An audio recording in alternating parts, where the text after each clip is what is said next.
welcome back, everyone. Welcome back to another day, another edition here of the CranKy Ducklings. In a sense, welcome to our very first edition of the Galaxy Open Cup Season 1. I'm of course just VIP with me. I'm joined by these amazing players, by the Who in chat, and by plushies as well. Welcome one and all to something a little bit different, something a little bit special here. Welcome to a new regular tournament series. I say that, we'll still yet to be determined, of course, but shout out to Galaxy. Galaxy, he is a Korean player. He's a returning player. It's been a long time since we've seen Galaxy kind of in the StarCraft 2 scene, but he actually came back, I want to say around a month ago at this point, and was actually competing in our tournaments, did compete, did reach out to cover his own tournament as well, that he was going to be running, that he was going to be hosting, and that's what we're here for, here and now. Now this of course is going to be a replay cast. At the time, I believe this actually clashed with either Duckling Open or Master Swan Open, but it did clash with one of our amateur events, so we weren't able to cover it live at the time, but we are here to cover it via replays. Let's go. Let us go. We're here to cover it via replays, and we have our initial matchup here. We have our PvP. Now, something that I am quite excited by here is that we have herO. herO, he has been very inactive as of late. We have not seen too much from him. Of course, we did cover herO over the weekend during the KSL, during the Korean StarCraft League. But again, outside of that, he hasn't been competing in too many online tournaments. He's been keeping it closer to the chest here. We spoke about this, but there are some players that are being less active in the lead up to EWC to hide certain builds, to hide their practice, to hide their play, and to keep things a little bit different, to keep things a little bit special for that main event, which does begin in a week's time. Straight up, just a week from now, we're going to be live with EWC, so you know we're almost there. We are almost there, but until then, we do have our initial PvP. First, we do have herO versus Rebellion. They're going to be facing off in that PvP matchup.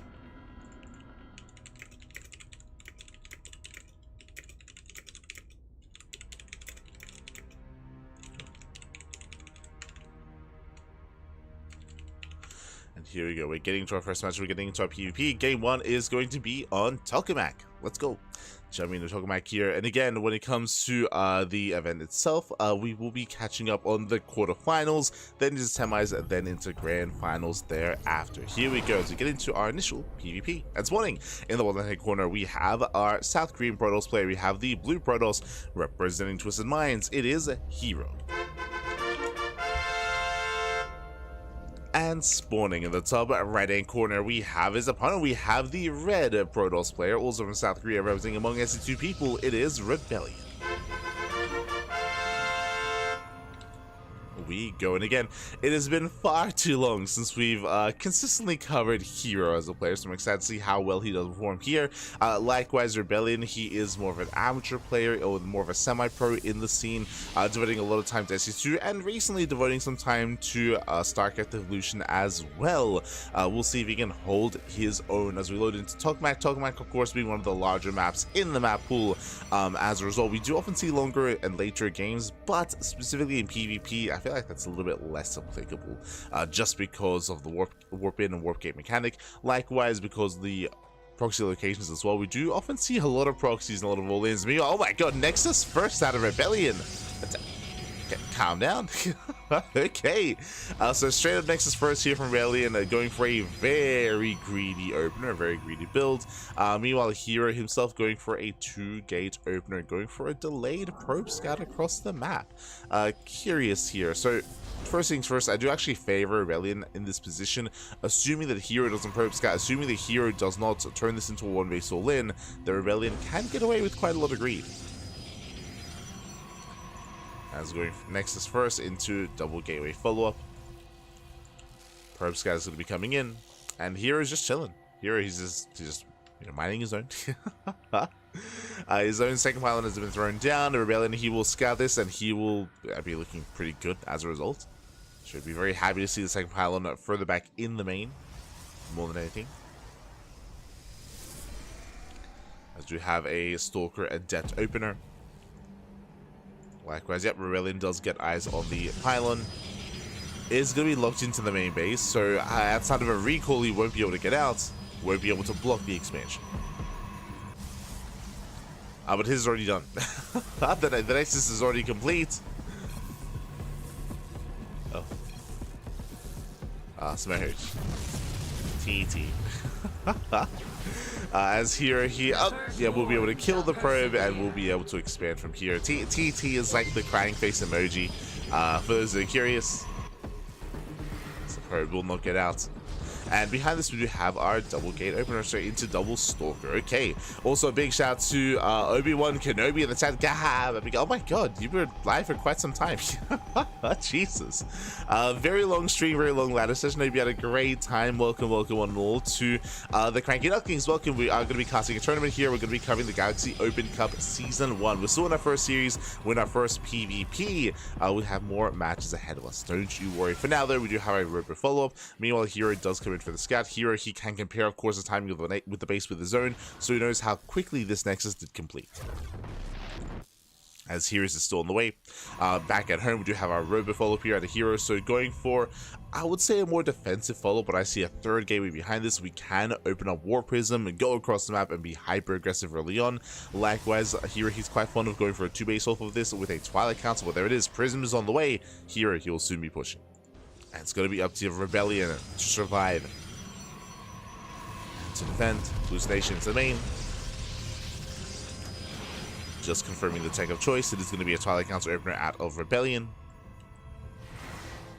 The cry never stops. Crazy, crazy.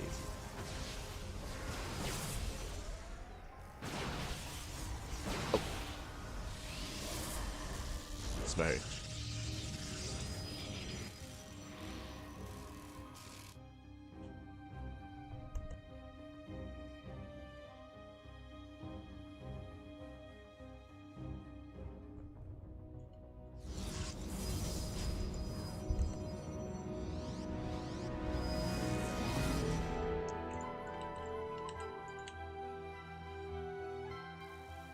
Here he does reinforce, he does move out. Unfortunately, Rebellion is not fully aware of this move, and here he's actually going straight into the main. Yeah, it does go into the main base. No, he can force field, he can force field the ramp as well. Outside of a recall, we cannot get into the main base, and there is no recall. Yeah, there is no recall. Pylon's going to be going down. Stalkers, they just cannot attack. They're pinned back. No TPS here out of the Stalkers. Boys are being pulled in a moment of desperation. And once again, another force field. Once again, Stalkers are still pinned behind. Yeah, depowers the gateways, denies blink. And with that, Rebellion taking an attack with what, 3 Stalkers? Another force field. Calm down. Yeah, Stalkers are just kind of engaged, and with that, here he goes further into the main. Further into the main base. 37 probe kills. Ay. Takes on all the workers. GG gets cool. There's nothing left to defend, and herO, he will outposition, and he will take game number 1. GG. Whew. Hi. GG, well played. Again, here he will take a lead in the series. Again, Rebellion, he went for a very greedy start, and unfortunately, after said greedy start, he didn't get eyes on the follow-up. He didn't see the army coming his way. He wasn't quite in position. He did have a semblance of an army at the natural, but unfortunately, he was not ready in the main base. And it can be a kill move going into the main, force fielding the ramp. We've seen even Rebellion do such a move in the past, even in recent times, actually. Hey, in the StarCraft Evolution League, did something similar against Mang Russell. And unfortunately, the one way to try to counteract that is to try to recall into the main base to reposition your army, but there was no NG in the main nexus, so a recall is not quite available there. Outside of that, I mean, that's game. That's game then and there. GG. With that, herO does take a lead in the series. Now we're jumping to game number 2, going to be loading into ley lines. Let's go. And we'll see if Rebellion can bounce back.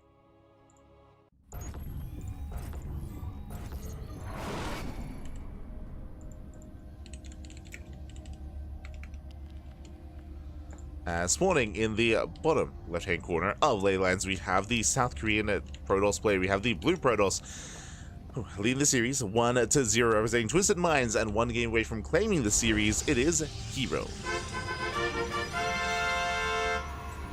And spawning in the top right-hand corner, we have his opponent. We have the red Protoss player, the South Korean Protoss, representing among SC2 people down in the series. We'll see if he can bounce back. We'll see if he can force the ace match. It is Rebellion.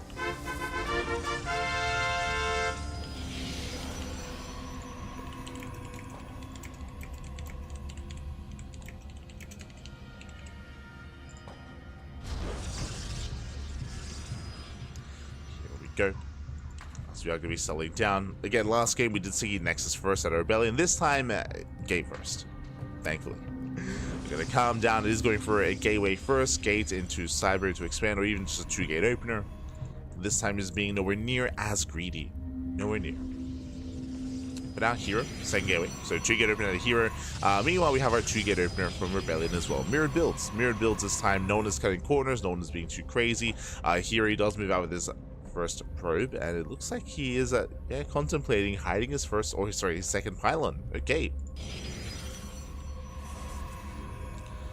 I say hide. On the one hand, this is technically herO's side of the map, but it's close enough to still commit to a proxy. So we might double down, and we might even go for a robo alongside this pylon. This is going to be thrown down.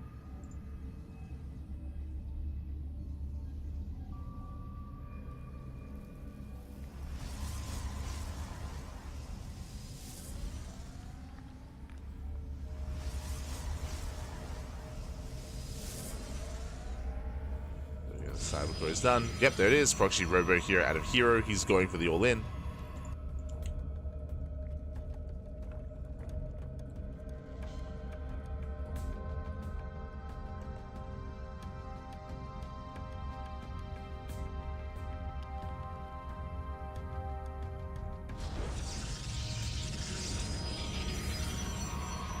So he does dip in.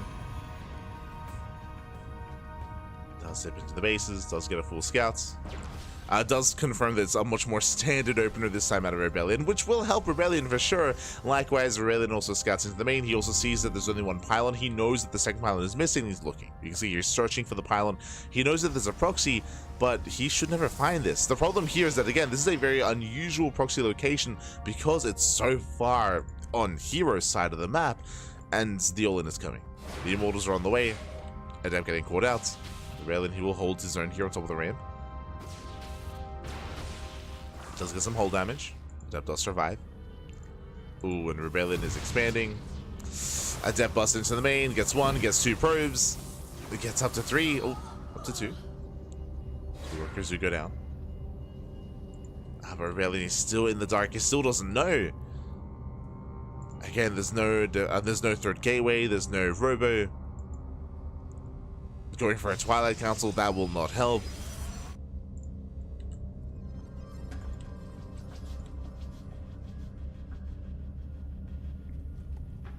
Oh.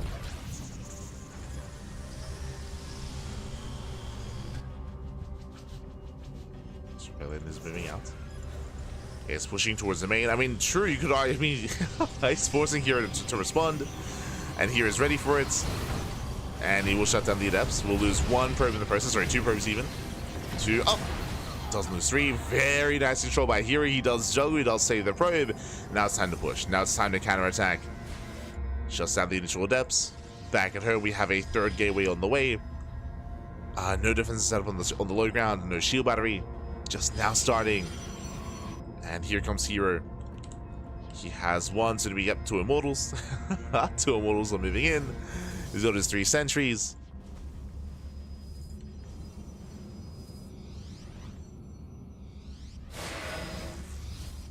Aye.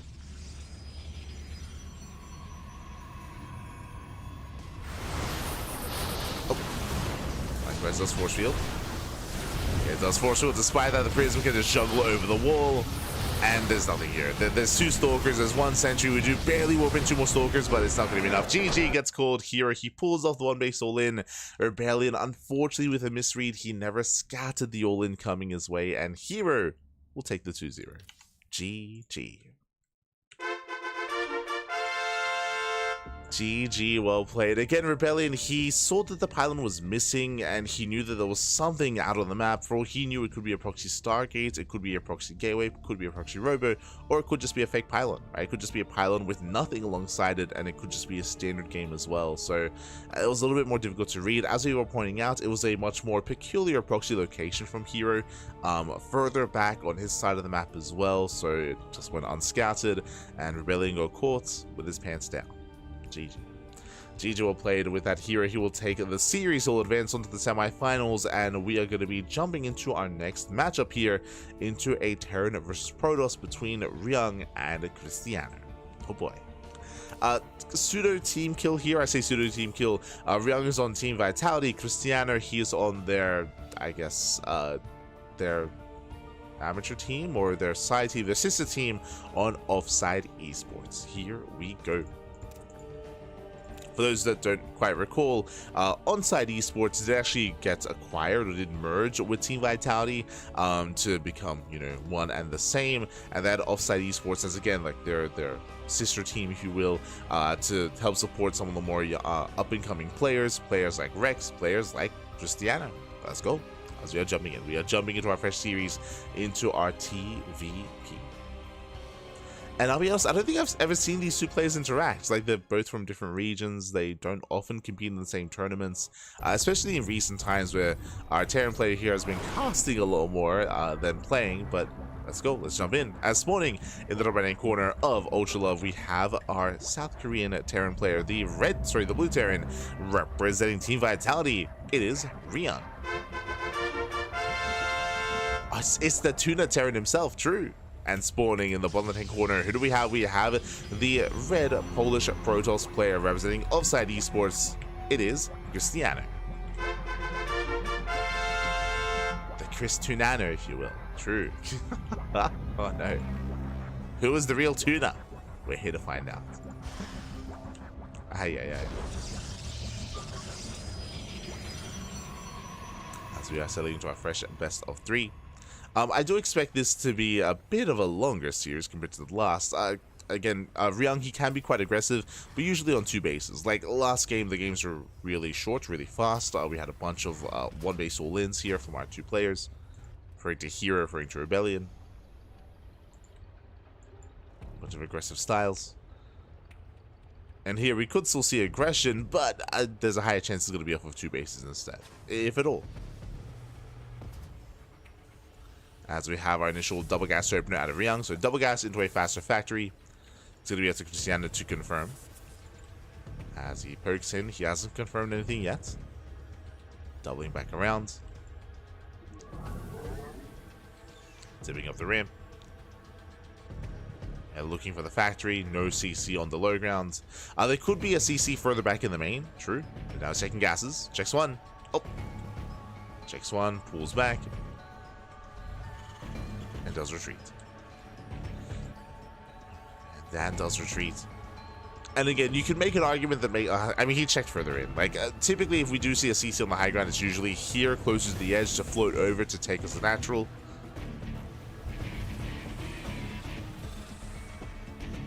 So, for the most part, Krystianer, he's aware.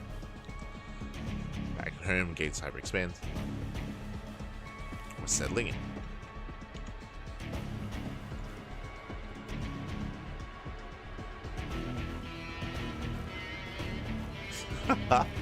See this chat. Shout to John Mahan in the chat. Hey Light, just go back into SE2 and your daily casts have been a great way to get back into the game. You're real dedicated. Oh, thank you. We are dedicated, for better or for worse. Thank you. Do appreciate the kind words. And glad to hear it back. From a hiatus from StarCraft.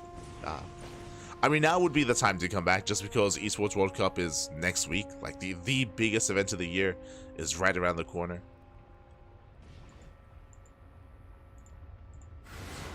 We're all getting ready for it.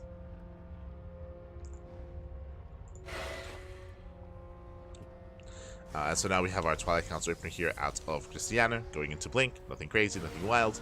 Meanwhile, when it comes to our double gas, we're going into our own 1-1-1. We have the Reactor Marine Production, Faster Tech Lab here on the factory, going for initially the Cyclone, for I would imagine Cyclone drop early on, but this can lead into add-on swap. Oh, actually, my apologies, going Cyclone into early tank.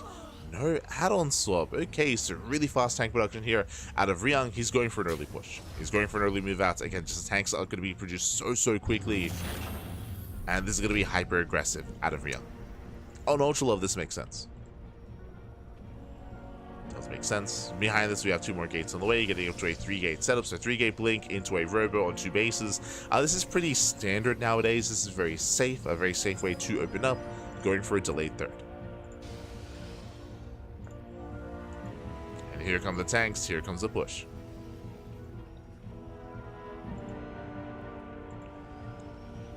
It does pull a couple of boys to repair. Again, Ryung, he's very dedicated to this. He's going to be rallying everything across the map. The Marines, the tanks, and the Vikings as well. He will rally everything. And it's not going to be easy holds.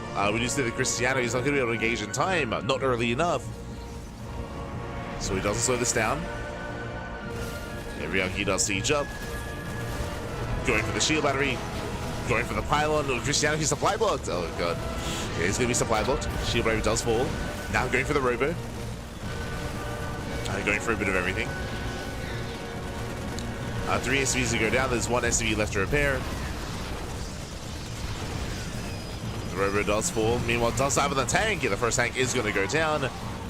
Nice big up there for Krystianer. Remember, there's no stim. Remember, these are vanilla Marines. Krystianer is kiting well. Does kite well. Good control. There's 1 tank left. Krystianer heal. Doesn't quite commit. As another gateway falls down to 2 gates. Yeah, 2 gateways left. Does dive in. Does 2-shot the tank. Oh, and they cost him 2 stalkers, but he does pull away. Oh my God. Gets the medevac. Takes out the medevac. Trades well with the army. Marines are going down. And without Marines, I mean, he's running out of steam. He's running out of steam. Running out of supply here. Krystianer, he's holding on, does force a cancel, saves a 3rd base, and doesn't lose any workers. Did lose some tech, did lose the robo, did lose a gateway, did lose a shield battery, lost some stalkers. Checking the units lost type here. Oh my God.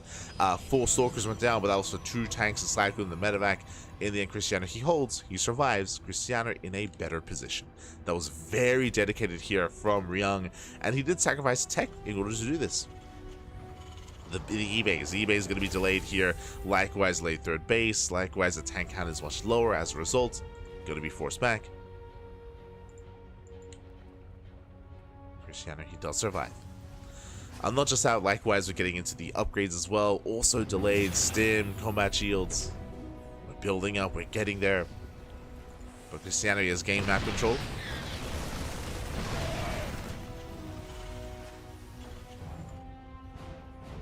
Game control is going to be containing his opponents. Behind this, saturating more bases. We do have a gateway explosion. The bay is on the way. So we have our splash damage of choice going into not Storm, but into Colossus.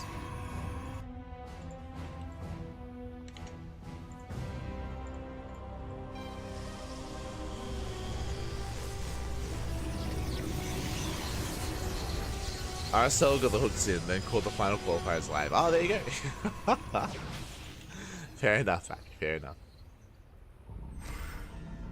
I myself still have to catch up on RSL. I mentioned this before, but there are certain matches that I do want to catch up on before EWC. Some of them are going to be RSL.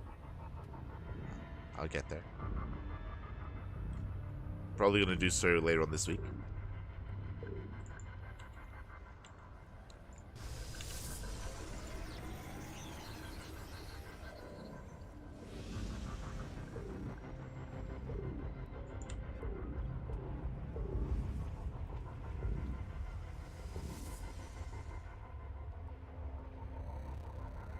Here's name is Twisted Minds. Twisted Minds. Hello, Marcus. Hello.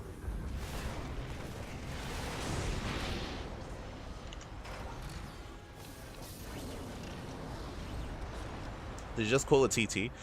Yes, if you're unaware, it's I think it's UU, right? It's the like Korean like quote unquote like keyboard emote to like for like crying face emoji. It's like tears running down the eyes. Oh, so we just pulled the boys. Oh no! He pulls the boys going for a 2-base solo in the last, getting caught out. Oof. Yeah, Krystianer, he will overwhelm. And does catch the SCVs, so good catch here from Krystianer. And again, it's all or nothing for Ryung.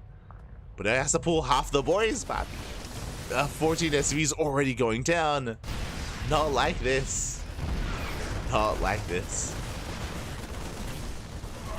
Speaking of, just catching more reinforcements. First Colossus has arrived, diving on the main army. Tanks are on siege. Yeah, tanks that late to siege. And he will focus them down. Gets one, gets the other. Cleans up the army. GG gets called. There's nothing left. And Krystianer, he will take game number 1. Whew. GG.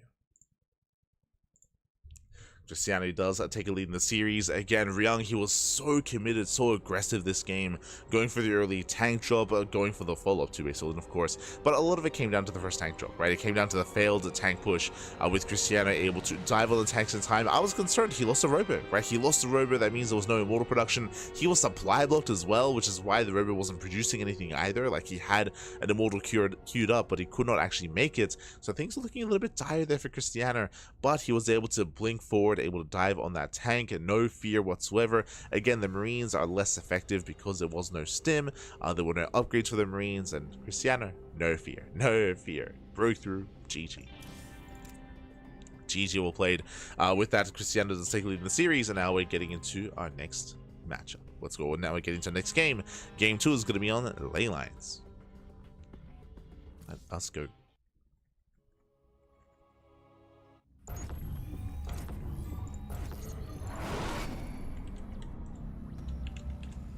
And spawning in the bottom hand corner of ley lines, we have our South Korean Terran player, the Blue Terran, representing Team Vitality down in the series. We'll see if he can bounce back. We'll see if he can make a series out of this. From South Korea, it is Ryung. And spawning in the top right hand corner, we have his opponents. We have the red Protoss player, the Polish Protoss representing Offside Esports. It is Krystianer. Leading the series 1-0, 1 game away from claiming the series and advancing on to the semi-finals. Oh boy, here we go. And again, Ryung in recent times, I mean, he did devote a lot of time to competing, especially when it came to traveling, of course. He traveled to Home Story Cup, and he did quite well for himself, did quite well at Home Story Cup. Likewise, he, of course, was at Stars Agora as well. If you recall, both times, feels bad, man, but Zan was there to knock him down. I think Zan even mentioned it during the interview as well. He felt a little bit sad that he was the one that was always kind of in Ryung's way in both tournaments, and did have to face off against him. Both at Star and at Home Story Cup.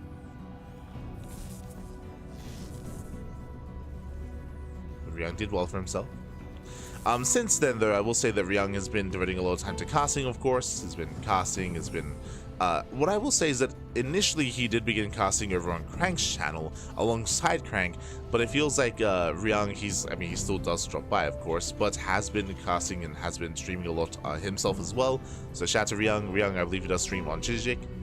I said it was Crank. The X-Axiom boys. Much love, much love.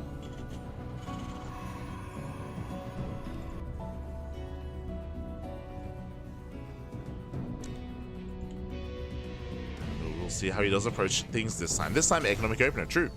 This time, racks expand off of a single gas geyser, this time going for a later factory. So this game, Ryung is going for a more economic opener, less aggressive, less committed compared to last game. So much more economic. Likewise, Krystianer back at home, going for his own standard opener. Gate Cyber expand. Settling in.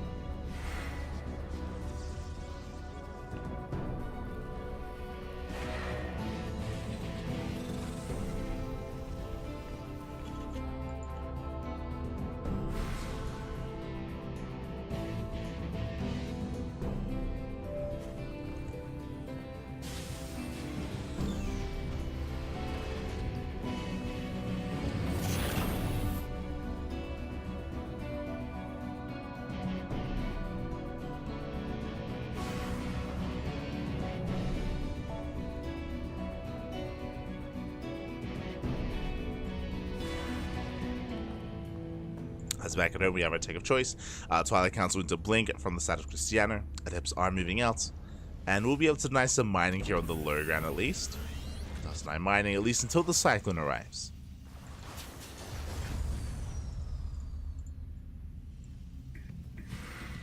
up to do shade away.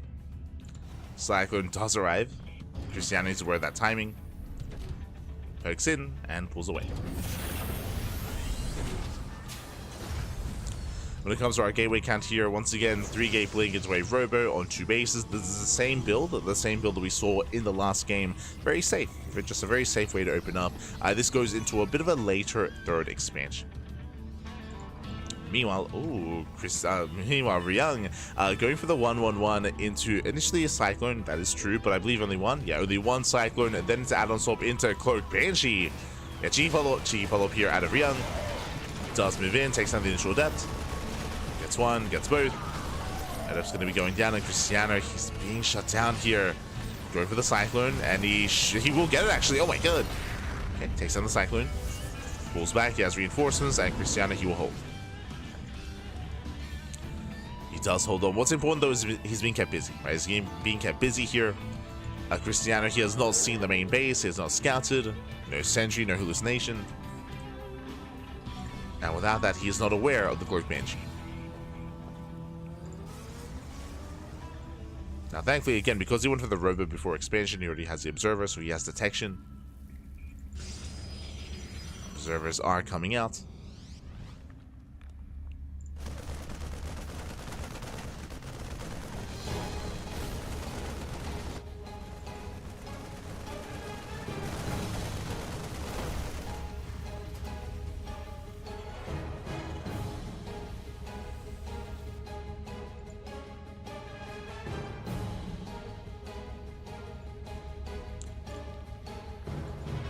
Krystianer, he is being active. Likewise, Banshee harass across the map. Oh! Blinks into the bases. Does catch the first Banshee. Oh my god, Jesus! Takes out the first Banshee. Very nice catch here from Krystianer. Observer gets caught out, but he can trade well nonetheless. Takes down the medevac. Does blink away. Banshee into the main. Do we have a backup Observer? The answer is we do, somewhat. As probes are going down. Banshee can 2-shot, 6 probe kills, nice damage with the first Banshee. The second one did fall though. So a bit of a give and take here. Ryung, he does hold, he does defend, but he's stuck at home. And do you see what I see? I see 2 more Raxes. Yeah, 2 more Raxes hidden behind the main base. This screams 2 base all in. And Ryung, he'll have the option to pull the boys. So he may pull the boys with this stim timing that he's working towards. Basically, Ryung, he had a choice. He could either throw down a 3rd CC or extra Raxes. One for the Raxes.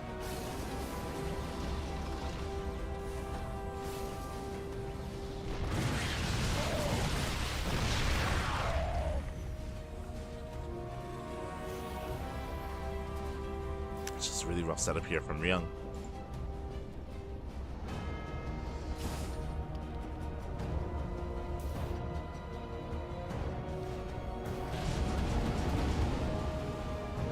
It does load up.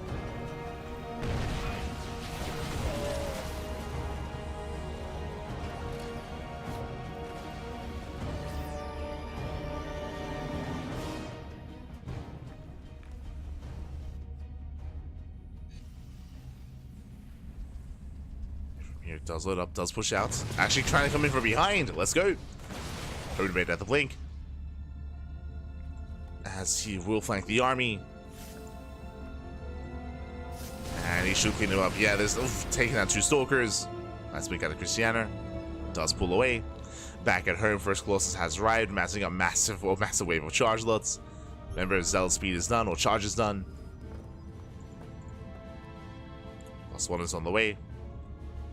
And Ryung, there's no 3rd CC behind this. There's no expansion.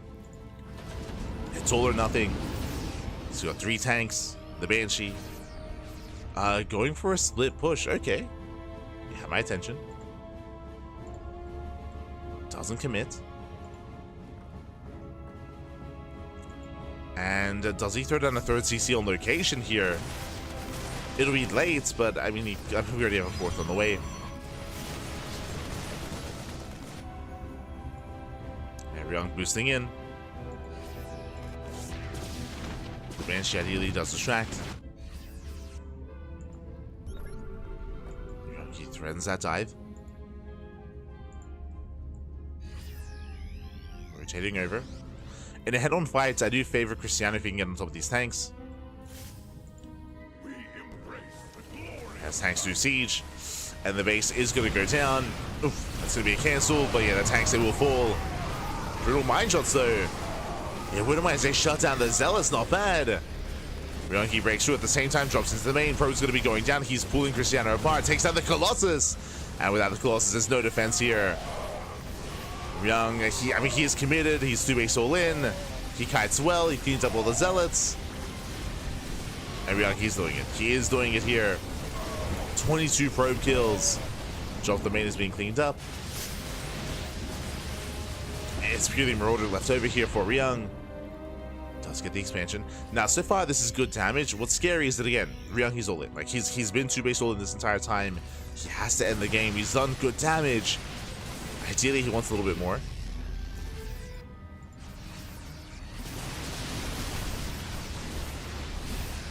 He has done well for himself. Again, playing Marauders to kite. Krystianer cannot commit. Again, it looked like Krystianer he was going to be able to hold on, but he took some massive mine shots to the face. Now see Ryung going for the Doom Drop. Dropping into the main. Wow, you mined all those minerals already. Look at you. Let's go. Krystianer does split off his Stalkers into the main. You have the Colossus here at the third.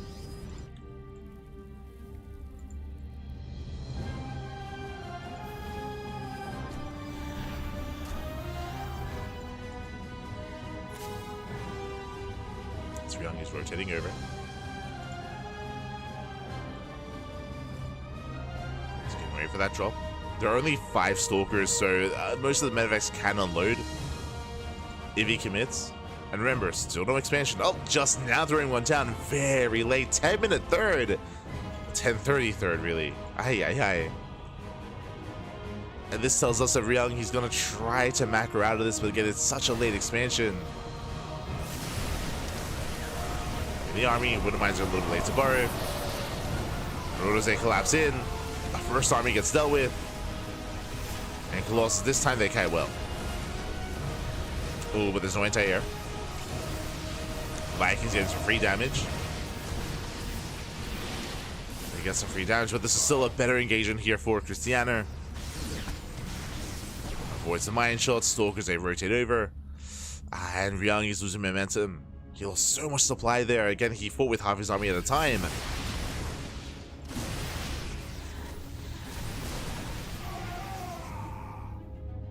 This time, there's Stalkers to support. And once again, going for a drop.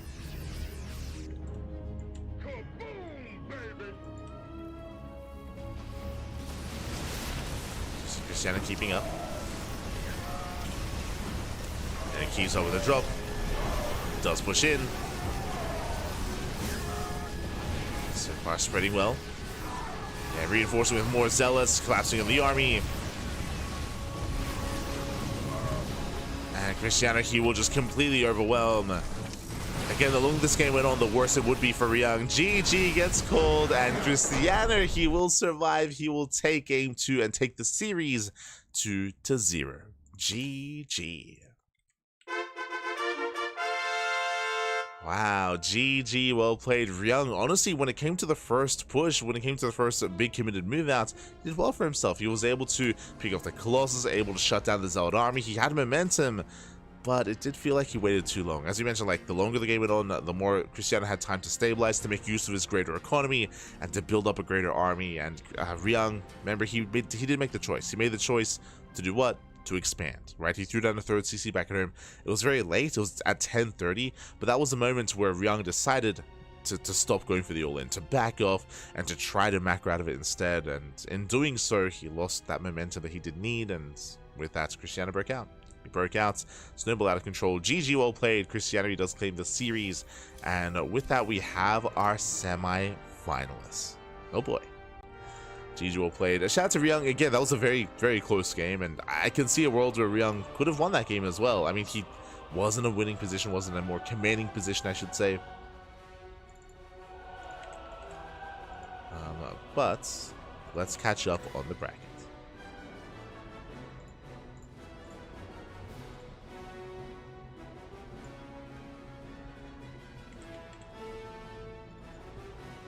Let's catch up. Beautiful. Okay, as we switch things over and catch up on the rank itself. Again, we just wrapped up with our quarterfinal matches, and we have some results coming in. So herO takes down Rebellion 2-0. We already, of course, just covered that series. herO advancing on a face-off against Krystianer. Krystianer takes down Ryung 2-0. So we have our first semifinals ready. Likewise, in the lower portion of the bracket, we had Classic takes down Lunacy 2-0, and Percival takes down Trigger 2-1. Big win there for Percival, as it does advance on to the semifinals. So we have our semis ready. It's going to be herO, Krystianer, Classic, and Percival facing off in our semis. Let's go. But again, a big win there for Percival, and I would say a big win for Krystianer. I would say they're both upsets. I do rate and favor Trigger and Ryung quite highly. So for them to go down in such fashion, I mean, we just saw the games. Ryung, he was just going for non-stop all-ins, and he was having more success here in game 2, but he faltered. Right? He faltered. He wasn't as committed as he otherwise needed to be. And Krystianer was able to take advantage of that. Meanwhile, we unfortunately did not have the replays of Trigger versus Percival. I would have loved to have seen those games and loved to have seen that matchup, but alas, we weren't quite able to. Regardless, really good scoreline here. Percival is quite similar to Ryung. You saw Ryung go for basically non-stop all-ins. Percival is very similar in TVP. It's very similar. A lot of 2-base all-ins. And I expect to see that in the series against Classic as well, for sure. I do expect to see that. But regardless, GG, well played. With that, we are going to be wrapping up our quarterfinals, and we're going to be going on a short break. We do need a moment to set up for the semis. So after this break, we'll be live with herO versus Krystianer. We'll have our PvP. See you then. See you soon. After the break, take this moment to get some snacks, get some food, drain your disruptors, get some water, hydrate your Hydras, and massage all your Marines. We'll see you soon with our PvP. See you soon.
welcome back, everyone. Welcome back. Whew, I hope you enjoyed that lovely brutal OST. As we returned here with our semi-finals. Just wrapped up the quarterfinals, and now we have our top 4 players. Top 4 players of the Galaxy Open Cup.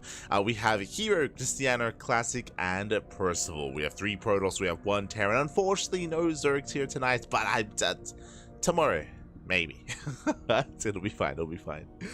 So now we have our PvP. Again, we just featured herO taking down the Rebellion. We just featured Krystianer taking down Ryung. And now they face off against each other. As we're jumping into Game 1. Game 1 is going to be on Maganatha. Let's go.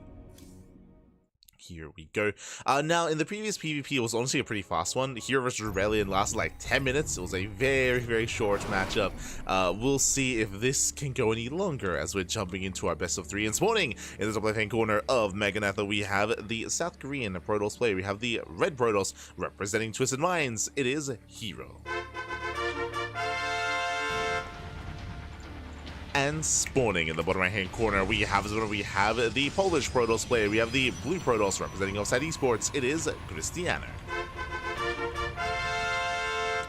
We go as we are jumping into our initial PvP, and again, Krystianer is doing quite well for himself, and I would say that his PvP has been looking quite terrifying, especially even watching him against Mana. Like, Krystianer versus Mana has been a very interesting rivalry between the two players. They've been playing so often as of late, and we have seen Krystianer do a great job at punishing the greed of Mana, or even, just punishing his greed or excelling in the mid game. But we'll see how he handles against a more aggressive player, which is where herO typically thrives in this matchup. Probes are being sent out, and we'll see how our players do open up. Just catching up after Ryung so Clem. I always believe he has a chance. For sure. I mean, I would say that Ryung, he has some of the best TVT in the world. He has some of the best TVT, if not the best TVT in the world. That's where Ryung really excels, 100%. The other matchups a little bit less so. But Krystianer had just a really solid defense against Ryung's play.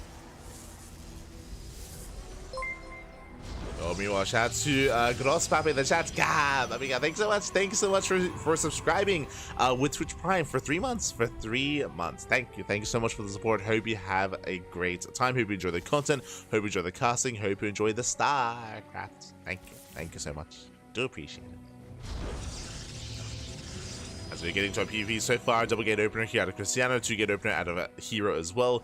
No proxy, no shenanigans, no setup in the center of the map. Likewise, second pylon in the main base of Krystianer, second pylon in the main for herO, so no proxies, nothing too crazy, nothing too wild. We're settling in. A double adept opener here to herO. Meanwhile, we have a Sentry Expand. Okay, I was gonna say Sentry Expand, Sentry Stalker into eventually an expansion. As herO's in position to delay. herO's going to be the aggressor, of course. With double adept, he's going to be zooming across the map to get some economic damage. Krystianer going for a more standard, safe opener with some scouting information. As the probe is going to be chased down, Krystianer can now expand. Meanwhile, before the expansion, herO going for, so I mean, there is a pylon block, so herO does go for the Stargate. Stargate before Nexus. Adepts, they ignore the pylon. There's a cancellation, and Adepts are moving out across the map. Krystianer does keep a probe hidden. herO will expand. So Krystianer, herO's moving in. Krystianer, he is in position. He is barely in position, and he doesn't quite pull off. I was gonna say he doesn't quite have enough for a pylon, so with that, they do bust in, and probes are gonna be going down again. Just a brutal timing there. He barely didn't have enough money, didn't have the minerals for it, and with that 4 probes, that's brutal. like he was doing everything right. He was in position. He had the probe, but alas, no money, no pylon, and instead going across the map. Okay, let's go. The pylon has been thrown down. Oh, that's where the pylon was. True. Unironically, that's where the money was. So Krystianer moves out. As he moves out, the Oracle's moving in. Now, unfortunately, Krystianer, even though he did open up with the Sentry, did scout the tech, did scout the initial opener, and he is ready. Ooh, okay. Is ready in time. Oracle breaks in. Krystianer's in position. Will deflect. And this early on, when you have this many sentries, you can excel, right? You can excel, you can lock down the army. Remember, there's no blink, there's no prism. Krystianer hoping to bait out the army here of herO. Does hallucinate, warps in another round. It's go time. And we'll see if Krystianer can break the natural. herO gets a probe. Krystianer's moving in. And he will catch out the army. It takes out the sentry. Sentry does go down. Meanwhile, hallucination does tank some shots. Nice control. Krystianer's trading well. Boys are being pulled. Stalker goes down. Gets a Stalker. Still waiting for some force fields. Does take down a lot of workers here. Going to be getting 5-6 probes. He's being cleaned up. Yeah, it's being cleaned up. He'll lose all the sentries. 8 probes go down. The Immortal is almost out. Here he just has to buy a little bit more time. As that's going to be 10 worker kills. Ay. Now what's crazy is that does get a lot of worker kills. That's a lot of damage. True, but Krystianer, he is up by 2. He's up by 2 workers, so doesn't have the biggest lead. The Oracle is selected. The Oracle did get some counter damage. The Oracle got 5 probe kills. Oh, the Immortal breaks out. Yeah, the Immortal breaks out. And herO defends. Here he does defend. Does catch the Adepts. Oh, catches both of them even. Oh, just barely. At the same time, Stalkers, they bypass the main army. Krystianer getting a little bit, dangerous here with his army. Does recall back home. A little bit messy. That's what I was looking for. A little bit chaotic. Takes down the workers. herO, I mean, he's down to 22. He's committed. He's moving out. And here he does have the War Prism. He's going all in. At this point, he's going all in. Again, no saturation here at the natural. He's not making probes. It's all or nothing. Krystianer, can he hold? Can he survive? Krystianer, he's up in Stalkers. He doesn't have the Immortal, of course. That's going to be a big advantage for herO. 2 Stalkers are busy in the main, and they do kill the Oracle. Okay. Oracle goes down. Not bad. Meanwhile, does try to force field. Does lock down the army. Yeah, so much wasted DPS here for herO. And Krystianer, he's holding. He's holding on. Now, herO didn't really lose much here when it came to those force fields. That's the one concern I have, is that this army is still quite massive. And herO is forcing his way forward. It does catch out 2 Stalkers, 3 Stalkers even. 3 Stalkers going down. Blink is on the way, but it's not going to be a factor here. And Blink is just too little too late. No defensive robo. Boys are being pulled. But here he has far too much. He goes for another warp in. And GG gets called. And herO, he breaks the natural. And herO takes game number 1. Whew, GG. Good impressive game there by herO. But shout out to Krystianer. Krystianer, he was able to kind of drag herO down into the mud with him. Like, very aggressive play. Able to cripple the economy, kill workers. Like, that wasn't bad play from Krystianer. Unfortunately, he was going for a Twilight Council Blink follow-up, not robo into safety Immortal, so it meant that it took him a little bit too long to actually have that tech pay off, as Blink never finished. It never finished. The game ended too quickly. It was a non-factor, and he got caught out. Did get caught out. Likewise, the initial force fields are a little bit lackluster. If you recall, I was talking about how they were zoning back the army. True, but they only caught 1 adept. Like, they didn't really catch many units, which ideally you do want to cut the army in half and deal with it a portion at a time. GG. GG, well played. With that, herO does take a lead, and now we're jumping to game number 2. Going to be loading into Persephone. Let's go. Jumping into game 2. And spawning in the top left-hand corner of Persephone, we have the red Protoss player, the red Protoss, the South Korean Protoss representing Twisted Minds, leading the series 1-0. It is herO. And spawning in the bottom left-hand corner of Persephone, we have his opponent. We have the Polish Protoss player, the blue Protoss representing Offside Esports. It is Krystianer. Go. So PvP does continue.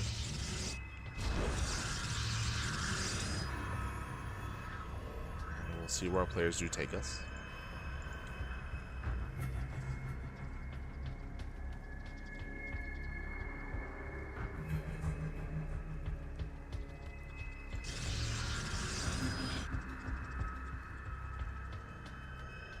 see. As Krystianer does move out across the map. Last game we had relatively standard openers at least. Krystianer eventually forced the all-in out of herO. Meanwhile, 2-gate opener out of herO. Likewise, 2-gate opener out of Krystianer.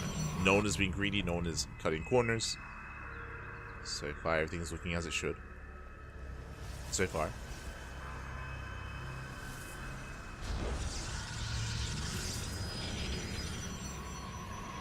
We're going to be thrown down. And we're just looking for the second pylon here, which is going to be placed for herO and for Krystianer. herO, I believe, didn't even scout yet. He doesn't even check. So 0 scouting at a herO, which is risky, but this technically means that herO has a greater economic start. It means that basically we have one probe that's scouting for Krystianer, and that one probe for herO is mining. So herO, he has just a slightly greater economy. Krystianer gets eyes on the pylon, he knows. Ooh, gets locked into the main. And he will have to recall to save the probe, or he will lose it.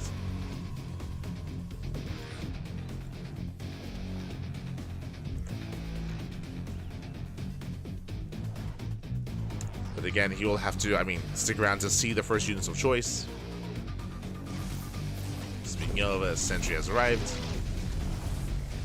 Ooh, and Stalker. Probe goes down. Back at home, Krystianer going to be the first to expand. Oh, Sentry expand. Okay, my apologies, did miss this, but we do see Krystianer does cut some corners. Sentry expand. Basically, he skipped his second unit from the gateways. So Sentry Stalker. Meanwhile, just Sentry into Nexus. So Krystianer has been greedy, and here he has seen nothing. Up until this point, he has no idea what's going on. He's now pushing out. He will see the greed, and here he could respond with aggression himself. And he should respond. There we go, does spot the Nexus. Is now aware. Does see all 3 sentries. Oh! Has to pull away. Has to respect the force fields. Speaking of Krystianer trying to hunt down that Stalker. Additional Stalkers have arrived. Here we're going for the sentries. Shield Barrier does come into play. So Krystianer, he's holding on. Does pull back. Oh, and here he will snipe the sentry. Just barely. Just barely does snipe. Nice pick up. Here is still rallying across the map. More sentries. Oh. Rallying out more sentries. Once again, does force field, does catch another sentry. Hasn't lost anything yet, but it's getting close. The army's getting low. One sentry finally goes down. Stalker as well. Ooh, as here he does snipe the final sentry. In the end, I would say a more effective, more efficient trade here from herO, as he does snipe all 3 sentries. And Krystianer, no shot, he expands from here. Okay, he does! Straight into the 3rd base. Very greedy here from Krystianer. He already went for an economic opener. He already went for a faster Nexus. And that's already prompting herO. herO going to blink, going for his own robo. herO does move out across the map.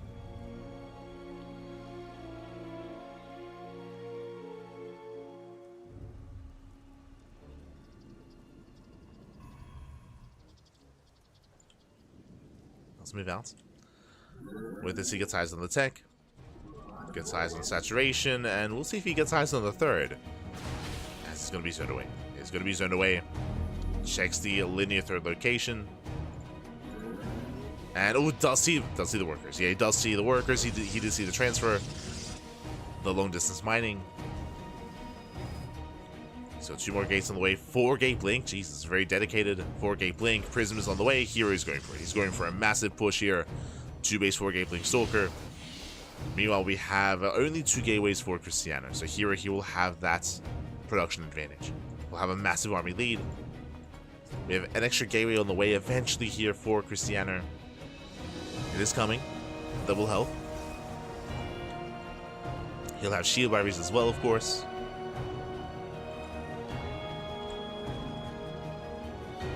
Here comes herO. Gets spotted.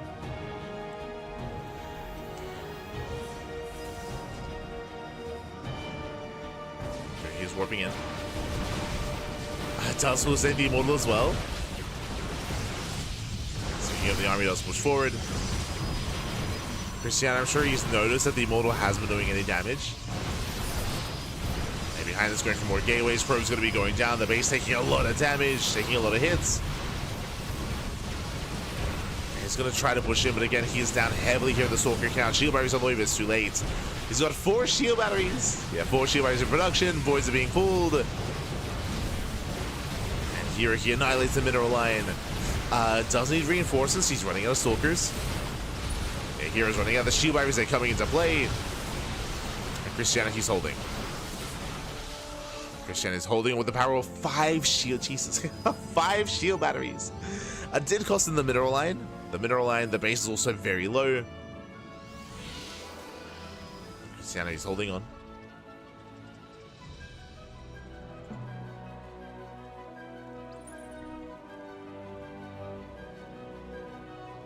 He does hold. Behind this, hero goes for his own expansion.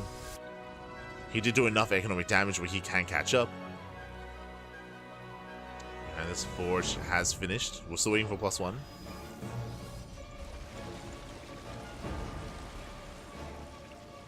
Hero dropping into the main. So it up, taking 1-shot probes. Stand out of position. He's racing back over.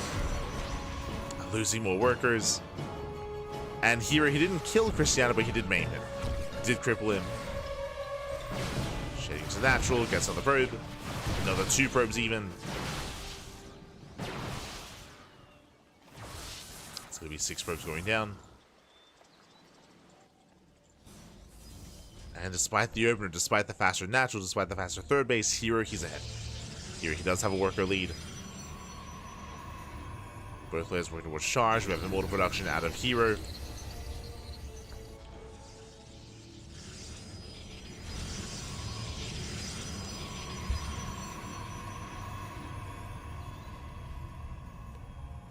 So here he has clawed his way back into this game, economically at least.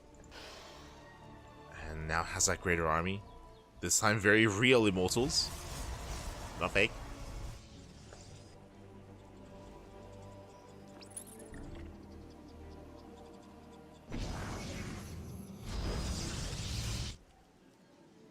And I do have to favor hero here in a head-on fight. Now, the massive amount of charge shots will help. Zealous do a great job when it comes to tanking Immortal shots, when it comes to just buffering for the army.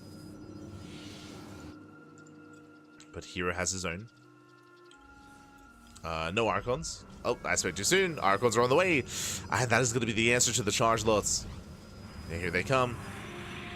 Here comes the first Archon.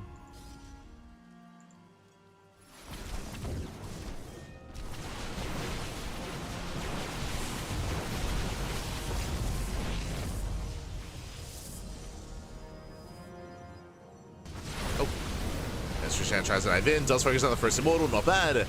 One Immortal goes down, the other is looking exposed. Zealous trying to bust their way through. They get on top of the Immortal. Do you get on top? Oh, nice juggling. Hero does save it. The Archon dishing out a lot of splash damage. And Krystianer is running out of Zealots. Does run out. Fury juggles back, dives on the Stalkers.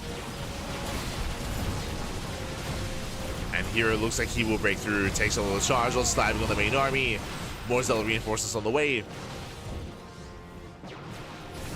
Again, it was a close hold, but this Archon is just on so much for hero. The Immortal as well. Archon finally goes down. The damage has been done, and GG gets called. And Krystianer is going to be broken, and hero, he will take the series 2-0, advancing on to the finals. GG. GG, well played. Again, just hyper greed here by Krystianer in game number 2. Unfortunately, didn't quite get away with that greed. We saw hero punish. We saw hero push in towards that third base. Unfortunately, the shield barriers were too late. The shield barriers were just a little bit too late there. If you recall, even though Krystianer survived, he lost every probe at the third, so he lost that economic lead that he had worked so hard to achieve. And hero snowballed from there. Game 1 also was quite close as well. Like, in general, like, these were very intense games. Game 1, we had Krystianer. Of course, he was able to also take a lead. He was able to be the aggressor instead. He was able to cripple hero, and he forced hero into the all-in. Unfortunately, Krystianer, he wasn't quite ready for that all-in. Like, he was working towards Blink, and he wasn't quite able to get into it. GG well played. herO does claim the series, but again, some very intense games nonetheless. Some back and forths as herO does advance onto the finals, and he's waiting for the winner of our next matchup. Up next in the lower semis, we have a PvT. So not purely PvPs here tonight. We do have a Protoss vs Terran matchup between Classic and percival. Oh boy. But un moment, I do need a moment here. So we'll soon jump into Classic and percival. We'll see you in a couple of seconds.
Welcome back, everyone. Welcome back. Whew.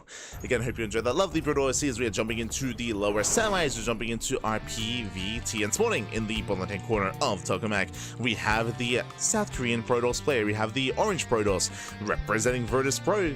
It is Classic. And spawning in the top right-hand corner, we have as opponent, we have the South Korean Terran player, the Red Terran representing Team Little Fairy. It is percival.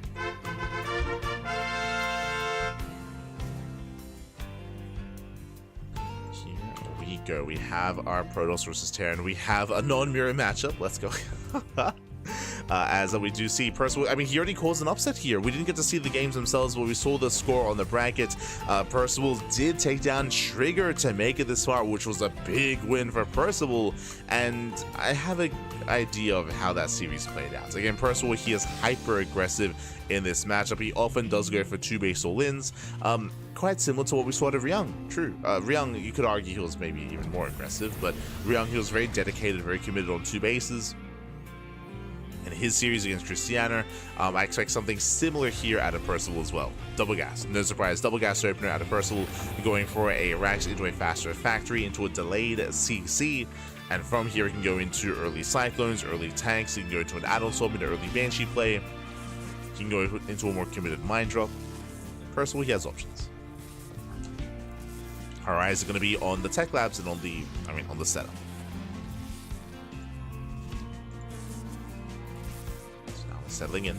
Also, welcome one to tokamak. Tokamak is one of the larger, more defensive maps in the map pool here, so I do actually favor Classic coming into tokamak, but we'll see what kind of build Percival goes for, and we'll see if Classic can get a read on what's going on as well.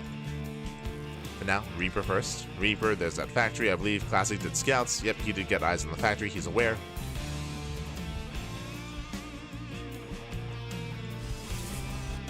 He does hide his probe.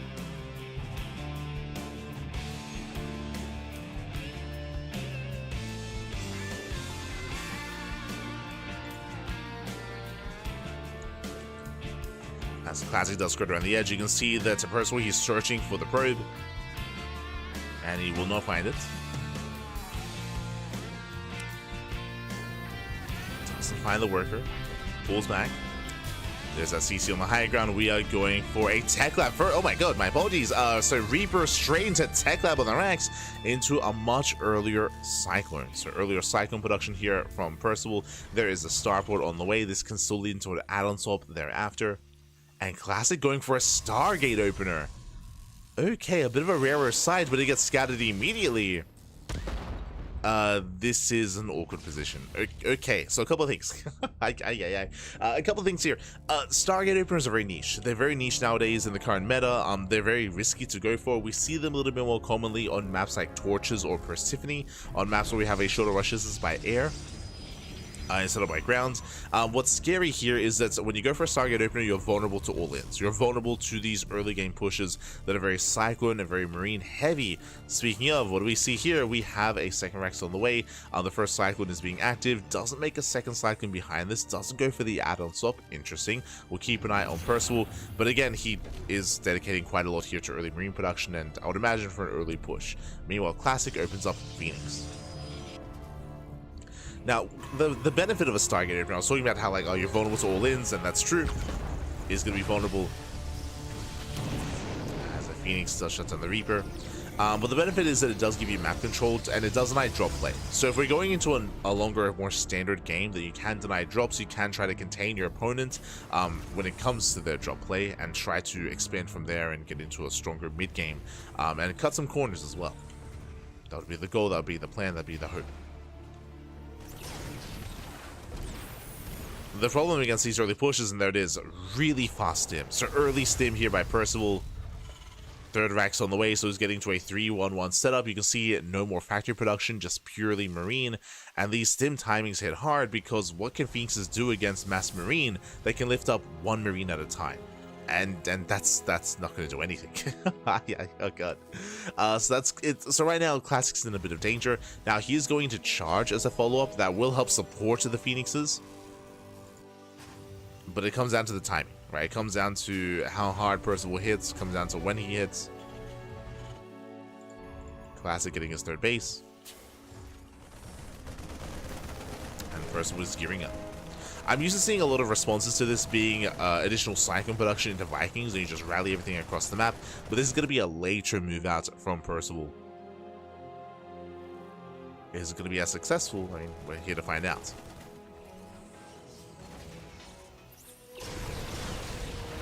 Phoenixes, they do threaten the medevac. Medevac does take some damage.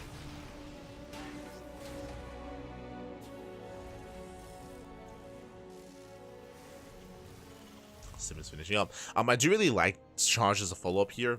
There are players that go Phoenix into Colossus, but again, that is also quite risky to get away with nowadays. But here, charge can be a big factor. Storm is on the way. If that can finish, then Classic can shut this down, but here comes the push. Here comes the move out. Phoenix, as they spot this, they're going to try to catch reinforcements.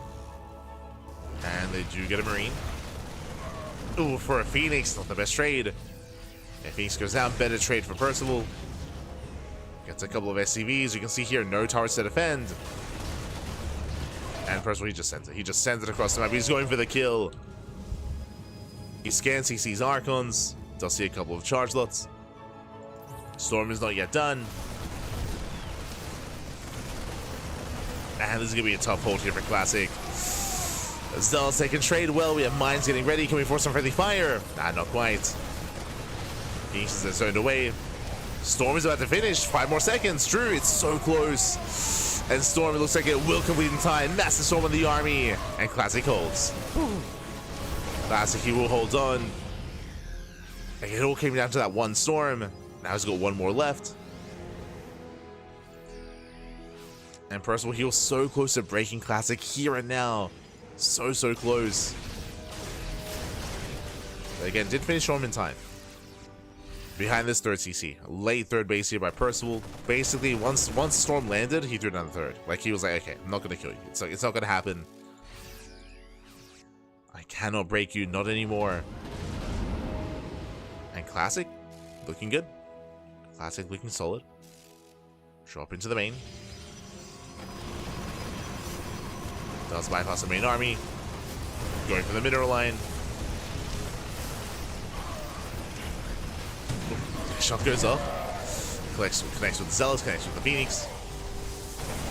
Percival going further in. Nice target firing. Getting 5 workers. Oof. Some brutal feedbacks. Medevacs, they barely do survive. Goes for another unload, but it's going to be a one-way trip, and Medivacs are going to be going down. As the Phoenix will punish. With that Percival, he'll lose everything. And back across the map, we do have a second army. But this might be a little bit too late. Classic response. Yeah, he does respond in time. He has storms ready as well. Classic getting further ahead. Remember, he's up a base. He has a third. Percival's his is just now landing.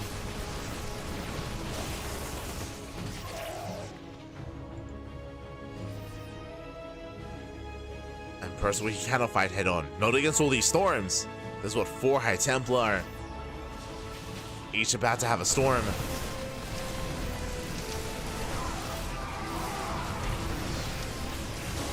Yeah, speaking of, storms gonna be popping up. He's got what, 2 storms left? Oh my god. Another one connects. Another one goes off. And there's barely any Marines remaining. As they'll say rush in. Cleans up all the mines. Percival being forced back. He's forced up all the voids. They'll land 1 EMP. No storm. EMP connects, but the Zelsa, they're holding their own. They're trading well. Classic, he blinks on 4, takes down the Ghost, and there's almost nothing left. We're down to 3 Marauders. Down to 1 Ghost. Medivac is out of energy. And Classic, he has done it. Again, it was a very intense defense by Classic, but very impressive nonetheless. Like, he was able to hold on, able to buy enough time, just enough time for Storm. We saw once that first Storm landed, that was game. Like, that was game then and there. First of all, he tried to expand behind it. He tried to get it to a longer game, but he could not. That's going to be 36 SCV kills. Ay, ay, ay. And Classic has double the economy and now taking another expansion, going for a 4th.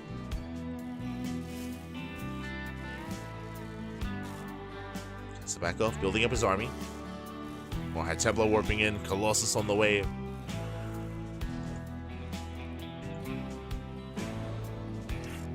Now, Percival, he does have a standing army to work with, but ooh, he's down to 2 Medivacs.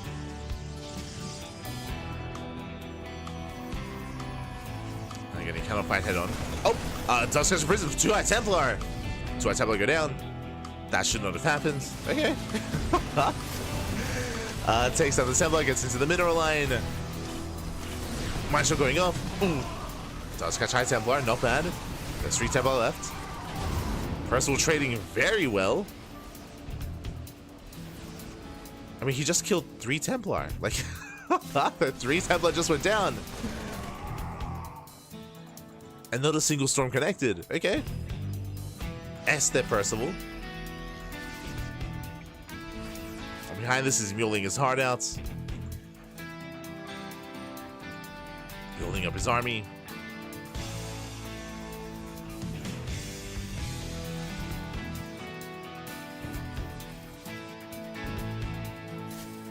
So he rotates, does hit the 4th. He starts to respect those Colossus. As first he pulls away. EMP goes up. No fight in the High Templar though. As a matter of fact, they barely do get away, dropping into the main. Drops into the main base, does force a recall, has to pick up, has to get the hell out of here. That's to pull away. He does see the Colossus. Still rallying in. Percival, he's still in this game. He still has a chance. He's very committed. That's why he's being so aggressive. Like, he has to break through here and now. The Classic out of position. The rest of the army still trying to respond. And no storms. Colossus are exposed. Oof. But the storms do come in.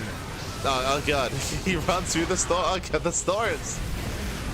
Storms, they shut down the army. Colossus, they just rain down here on the bio. Classic, he does hold. Marshall goes off, takes down a Colossus. The flanking storms. And GG. GG. Classic, he will take game number 1. Whew. GG, well played, but a very intense game one here out of Classic. Initially, Percival, he had the advantage, he had the edge when it came to his first push before Storm, but once Storm kicked in, Classic, he was able to hold on, able to survive, able to counterattack, and I thought the game was going to end then and there with that counterattack, but no, Percival, he survived, and he made a game out of that. He was very efficient with his drop play, with his move outs. He caught a bunch of High Templar. He was able to get into mineral lines. Percival, he was able to hold his own for a time. In the end, he was still overwhelmed, but again, that was closer than it otherwise needed to be. Hi. Very intense game one, as that leads us into game number 2. Let's go. Jumping to game 2, jumping into ley lines.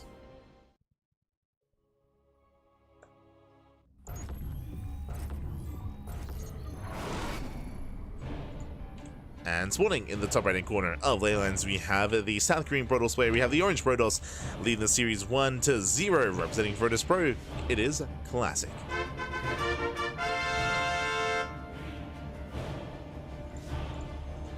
And spawning in the bottom left hand corner, we have as opponent, we have the South Green Terran player, we have the Red Terran representing Team Little Fairy. Down in the series, we'll see if Mount Attack, we'll see if we can force the ace match. It is a Percival.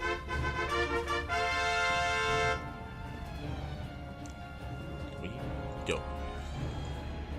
And again, hyper aggression out of Percival, which is what we expect. He did his best to punish the Stargate opener out of Classic, but again, Classic was ready just in time. You could also argue the map did play its part in that game when it comes to the rush distance across the map. Every second counts, especially in that last game. The seconds counting down to Storm were crucial there for Classic. It was very intense, and Classic, he was able to get away with it. Did get away with it in the end, it did survive, did hold.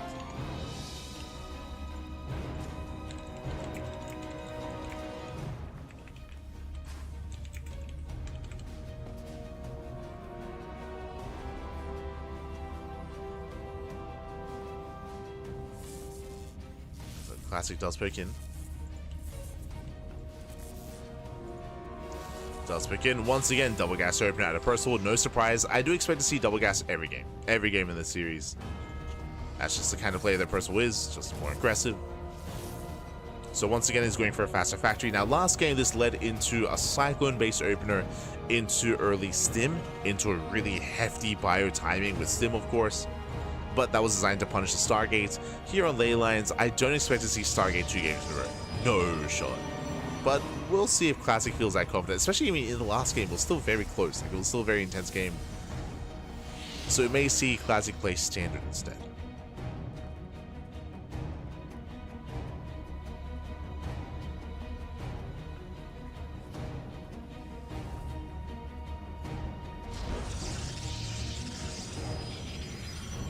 Classic does pull away. And setting up.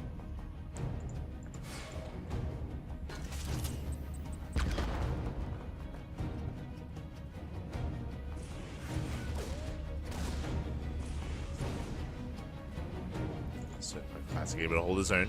No major damage. Behind this, we have Percival going for his 1-1. It's going to be Reaper into Reactor Marine. With this, we're preserving gas, and we're going straight into a tech lab on that factory. Now, this can once again lead into an early Cyclone, into Cyclone drop, then into a delayed add-on swap. Otherwise, we can go into a Widowmine for a Widowmine drop, then into add-on swap instead. So we'll keep an eye on Percival. Here we go. And that does scout, and that does get eyes on the tech lab. Yep, it's going to be a Widowmine first, so it's going to be the mine drop into, I'm pretty sure, an add-on swap here. So we'll keep an eye on Percival as the medevac is on the way, and it will soon be moving out. Meanwhile, once again, Stargate opener. Okay. Bold move out of Classic, doing this 2 games in a row. Bearing in mind that, again, that last game was closer than it needed to be. And I don't think the Phoenixes helped out too much, I'll be honest.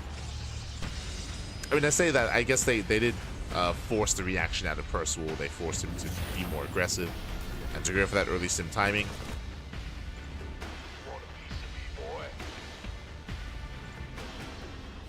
So here we go, here comes the push. Now we can see that it's going to be the early Mine Marine drop into what? No add-on swap, but really early tank production this time. Remember, last game this led into an add-on swap into early stim. This time, early tanks for, I would imagine, an earlier tank push. So tank production, tech lab on the starboard as well.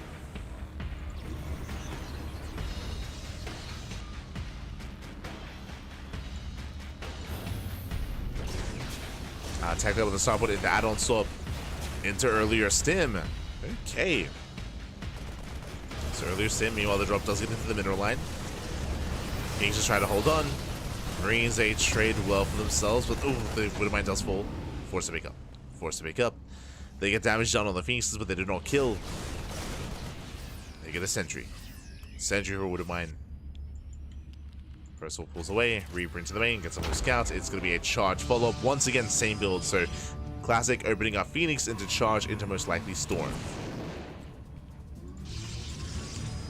So it looks like the same build here from Classic. Meanwhile, we do see the Percival again is going for a different variation of aggression. He's still going for early stim. It's going to be slightly later compared to last game though, but the benefit of that is early and committed tank production. So this time it's going to be a stim timing with tanks. So there's going to be more of a backbone to the army here for Percival. Now I will say that the tanks will be the new target for the Phoenixes. But with all these Marines, it's going to be difficult to lift. And this is one of the reasons why something like a Stargate opener can struggle against 2 base all-ins, because here comes the move out. And you can see that Percival is pushing pre-stim. Stim is still in the way. Does move out. And Stim will finish in the middle of the push. The boys are being pulled. Here we go. Straight up 2 base all-in. Yeah, we're not holding back this time. Does not hold back. This is going to be hitting early enough where Storm is this time a non-factor, right? This time it's going to be a non-factor. And this is where Stargate openers struggle. Which is why it'll be very impressive if we can survive this. Tanks lose siege, going for the 3rd base. Part of me wishes that we saw Percival push further in towards the natural. But he's settling for the 3rd for now. Base goes down. Zealots are dragging from behind. They catch reinforcements. Tank does survive. First he pulls away. And pulls away, pulls back home. Marines, they do stim in. Stim is now done. And he shuts down the Zealots. It costs him all the SCVs. Yeah, down to 2 SCVs. There's not really much of a flanking army. Yeah, Storm is not being researched. There's a couple of high tempo for feedbacks. Gateway's going to be going down. Takes on the gateways, gets on the Archon. Archon does go down as well. Nice pickup. It's all or nothing for Classic. Comes in from behind. And with that, it looks like he will get on top of the tanks. 1, 2 tanks going down. And Classic is barely holding on. It's close, but he will get the final tank. And tank goes down. Zealots do fall. There's 5, 6 Marines left. And there's 1 Stalker. No shot. Yeah, here comes a rally. Here comes the stim. And Percival, he does it. He breaks the natural. Again, Classic punished for his build, punished for the Stargate. Percival with a much stronger counter here. A much earlier push. As we mentioned, hits before Storm.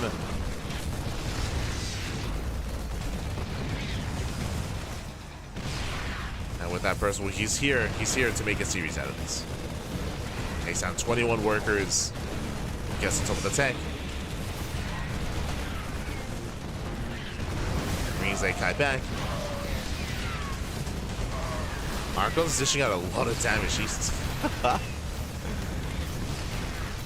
This is 1 Archon remaining. And Percival's just rallying. He's just rallying across. In the main base, there's not really much to work with. He's got a couple of Zealots.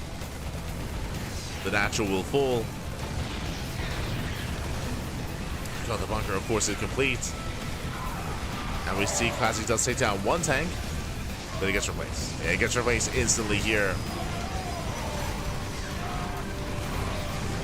Tank has arrived, forcing some friendly fire, but GG gets called, and Percival he'll type the series. We are going to the ace match. Whew, GG. GG, well played. We're going to game 3 again. Bold of Classy to go for the same build 2 games in a row. This time we saw that Percival, he was ready for it. This time he had a much stronger reaction, much stronger response. As I did mention, this time going for earlier tank production, committing to Mass Marine, and he did hit he did move out pre-stim, right? He moved out pre-stim.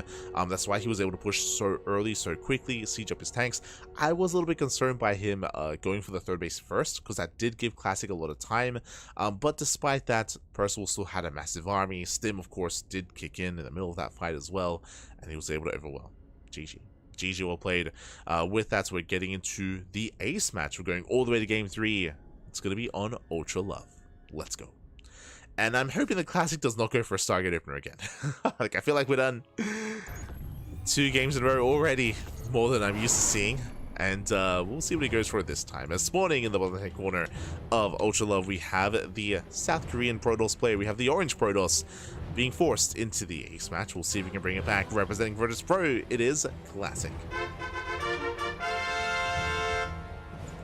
And spawning in the top right-hand corner, we have his opponent. We have the South Korean Terran player. We have the Red Terran representing Team Little Fairy. Tying up the series 1-1, it is Percival. Here you go. See in chat, was this an early GG? Classic, he lost everything. He lost his third, he lost his natural, he had no army, he was trickling in like 2-3 zelts at a time. Like, Classic had nothing to work with. Again, he had no army, he had workers in the main, that's all he had. Just workers in the main.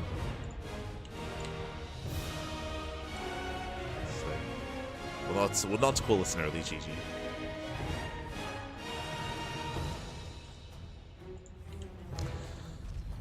And again, a solid reaction, solid all in there out of Percival. Behind this, we do have our double gas follow-up here. So once again, double gas opener, I should say, which is what we expect out of Percival every game. Every game in this matchup. 2 gas, a faster factory. I guess really the question becomes, Classic, does he go for another Stargate? I'm hoping he does not. Especially on Ultra Love. For those who are curious, welcome on to Ultra Love. Ultra Love is one of the smaller maps in the map pool. Short rushes to spy ground. Aggression is favored on this map, and we do often see a lot of all-ins. All-ins are very common here on Ultra Love. I would say it's probably not as extreme as Pylon, but it's still up there.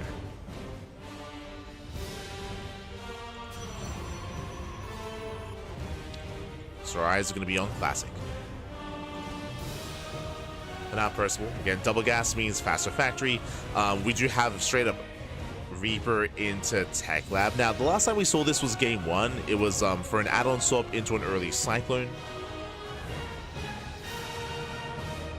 So we're leading towards the early Cyclone once again. CC on the high ground. Cybercore is done. Waiting for our tech of choice. Waiting for the gas. There it is. There is that Tech Lab. And there's the add-on swap. So early cycle production here out of Percival.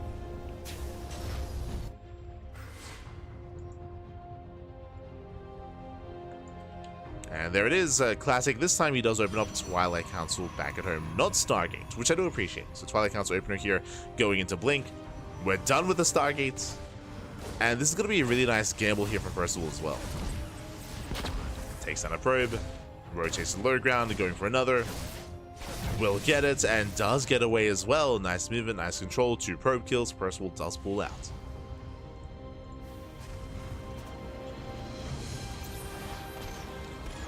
Now, when it comes to the Cyclone opener, designed to hunt down the initial gateway units, Stalkers, Adepts, will zone away.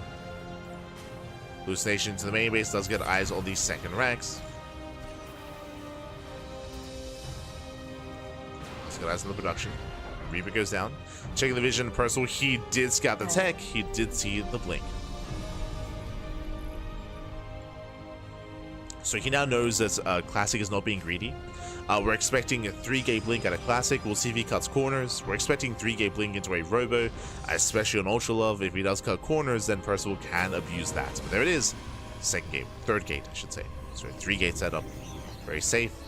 We'll see if he does go for the Robo before expanding, or if he does go for the Nexus. As Cyclone does move out for a Stalker. Doesn't quite get it. Did mention that the cycling this early on is designed to hunt down early gateway units, but alas, Classic does hold his own. Wouldn't mind drop is on the way. More tech labs being thrown down. Tech lab on the starport, tech lab on the factory.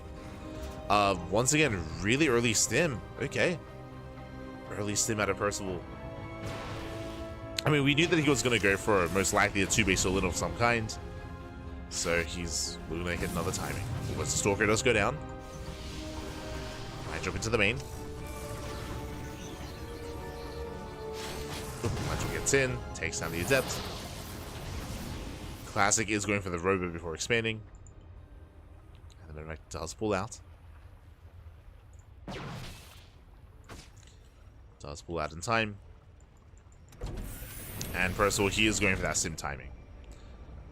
So a bit of a 2-on-1 setup here. Early stim, early tank production. This is similar to the last game in regards to the overall goal. And he may pull the boys with this. He'll have the option. Well, the option to pull the boys.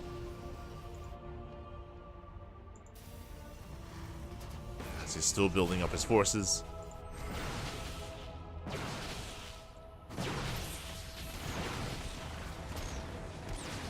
Cyclone does try to catch out a Stalker. Tower gets knocked down. This will buy Classic some time. Does buy him some time. Third rank's on the way. Ooh, Classic does blink in, and he will knock at the tank. Ay, ay, ay. That was not worth it. That was 2 Stalkers for nothing. I see one of that tank, he got a little bit too greedy. Percival, he does repair. And here he comes. And here comes Percival. He's rallying across the map. And does he pull the boys? Yeah, he does. Yeah, he does pull the boys. 2-base all in. As he mentioned, this was going to be an option for Percival, and he's going for it. He is going for it. And Classic already bled out a lot of Stalkers.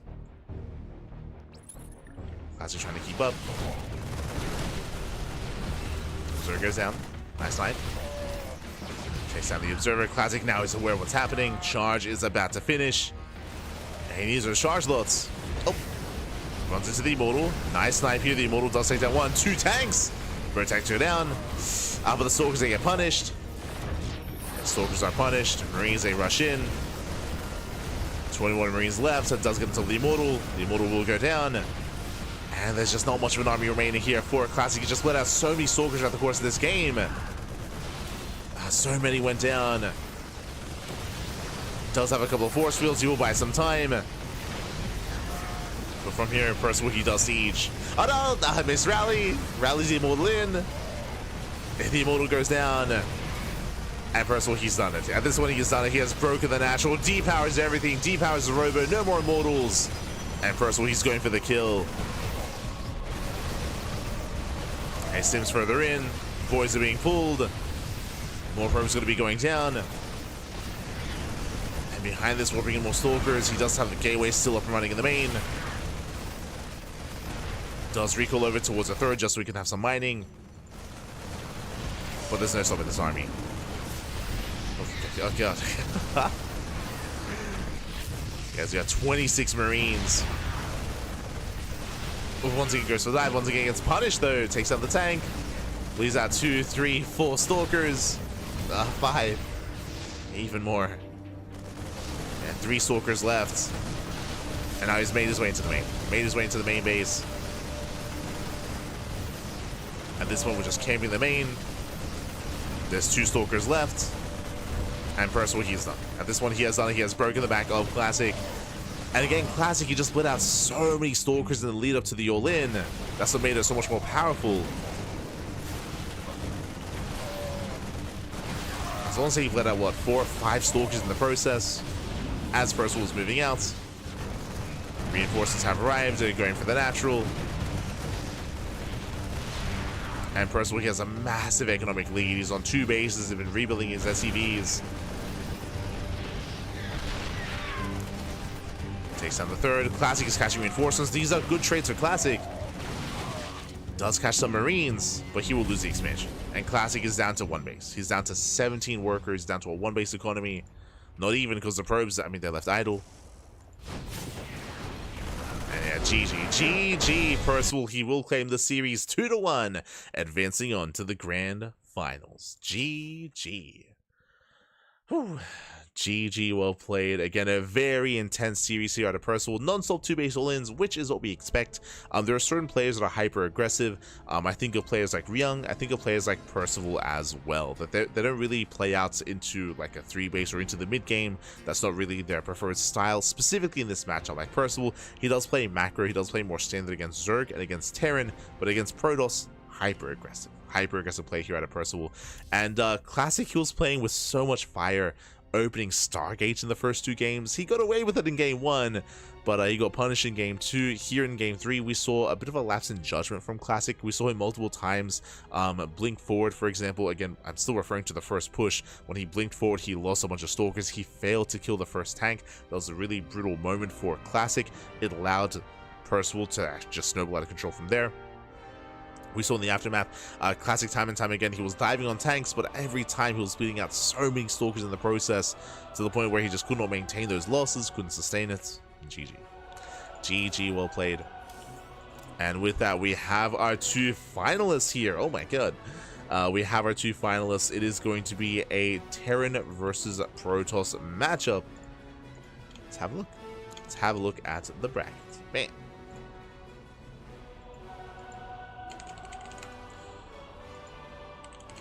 Okay, again, the bracket has been progressing, and we had the upper semifinals concluding, of course. We had herO. herO took down Krystianer 2-0. Krystianer, he honestly had a really good showing. I was very impressed by his games. He did go down 2-0, but these were still very close, very clutch game 1 and game 2 against herO. If you missed them, I do recommend the VODs, as those are some very clutch matches. Likewise, we had Classic versus Percival, also quite close as well. Like, I can see a world where Classic could have held against Percival as well. Again, like, I just I would say some rough blinks and some rough moments in that final game between Classic and Percival. And likewise, Classic going Stargate twice in a row was crazy. It was it was insane, man. It was insane.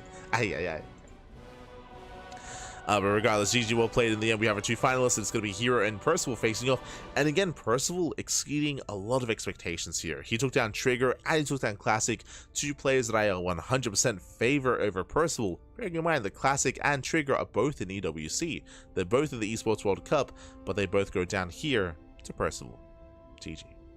GG, well played. So we have our finals getting ready for us. Now, what I will say, just as a quick heads up, when it comes to these finals, for this tournament, something is a little bit different. Something is more unique when it comes to this format. The finals are not a best of 5. It's going to be a best of 3, which is a rare sight. But a shout out to Galaxy. Again, Galaxy, he's a returning Korean player, and he did organize and host this event. That's why it's called the Galaxy Open Cup Season 1. I believe more Galaxy Opens are planned for the future, but for this, purely best of 3s, so a shorter series for the finals. I believe partly this is also because, I mean, he was casting the event in Korean, of course, he was casting, and it was a bit of a longer bracket, I should say a bit of a larger bracket as well. But again, purely best of 3s. Oh boy, let's go. We're jumping to game 1. Game 1 is going to be on ley lines. Let's go. Jumping into ley lines.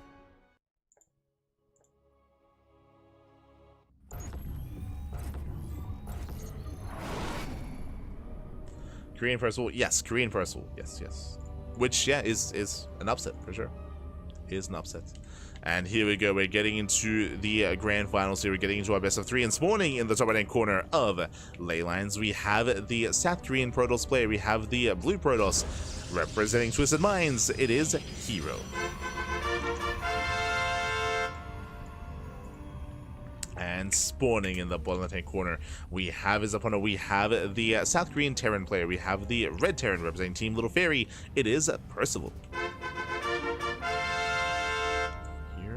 Go. And we have seen Percival go for nothing but double gas openers against Classic, and we expect to see that trend continue here against herO. As we mentioned, Percival, he is known for 2-base all-ins. Like, he's known for just non-stop 2-base all-ins, non-stop 2-base aggression. We have seen here, Percival, we have seen him expand in the past and take a third in this matchup, but usually he's forced into it. Like, usually it's not his like plan A, usually like it's a plan B, a contingency plan. If aggression fails, then he's forced to expand, forced into a longer game state. And once again, double gas. Double gas opening here out of Percival. You can see here he's scanning for proxies. I don't blame him. Again, Percival, he has a reputation, so here he's scouting, checking for proxies, checking to make sure he does not get cheesed out early on, as he's checking the third base location as well for a proxy. Oh, okay, does pull back, patrolling here at the natural. We can see, of course, that there's nothing early on, but here just making sure he's safe. Gate, cyber, expand out of hero.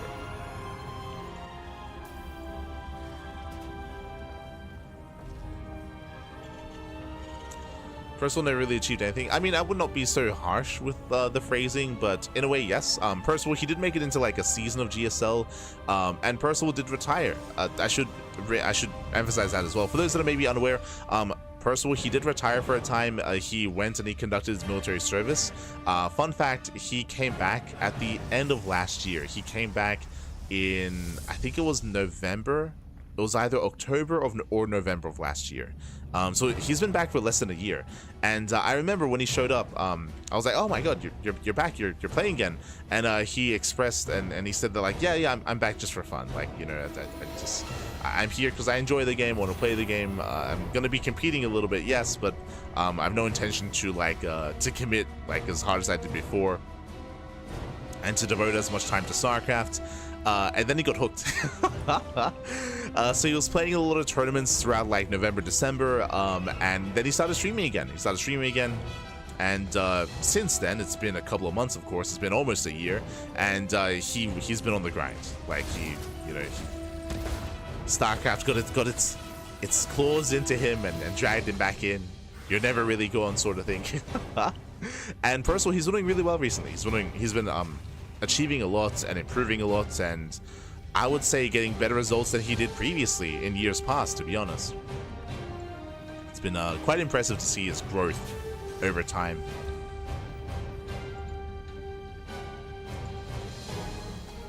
I think even yesterday, I want to say that he went to the he went to the ace match against Gumiho. Or did he beat Gumiho? Hold on. Did he beat Gumiho? I'm referring to last week's Pegasus Cup. Let me just double check that. In my mind, he beat Gumiho, but maybe he just went to the ace match. As we have our initial opener. Oh, charge! Oh my god. Twilight counter to charge out of hero. We'll get into it. For now, I'm just quickly double checking. I need to know if I'm crazy, as the Reaper does get behind the middle line, and Percival, he does scout, does confirm the Twilight Council. Does confirm. And yep, just double checking. Yeah, Percival, last week he beat Gumiho. Like, Gumiho's another big name, and Percival did bring him down. Not crazy. But yes, did beat Gumiho last week. Did beat Geralt this week. Just beat classic. Like, it's pretty impressive stuff out of Percival. As the mind drop does come in, he does pull the void. No! It does pull the void. His mind drop going to be going off, and whew, very last second reaction there. At a hero does pull away in time, clears one of those Widow Mines, and will defend. Hi. Hero, calm down, Poppy, calm down. Does defend against the mind drop. Behind this, again, as we were trying to emphasize, it is going to be a charge-based opener, which is a rarer sight. This is designed to shut down all-ins, though. Early charge is designed to shut down early tank pushes, ideally. Speaking of, we do see Percival setting up back at home, getting to his own 3-1-1 setup. Early tank production out of Percival. Early tank push. And hey, we just spoke about this. Charge is designed to shut down these early tank pushes. Oh boy. So this is where the reputation works against you. As I just mentioned, Percival, he's known for 2-base all-ins, he's known for aggression. That's why hero was scouting for proxies at the start of the game, and that's why hero opened up charge specifically.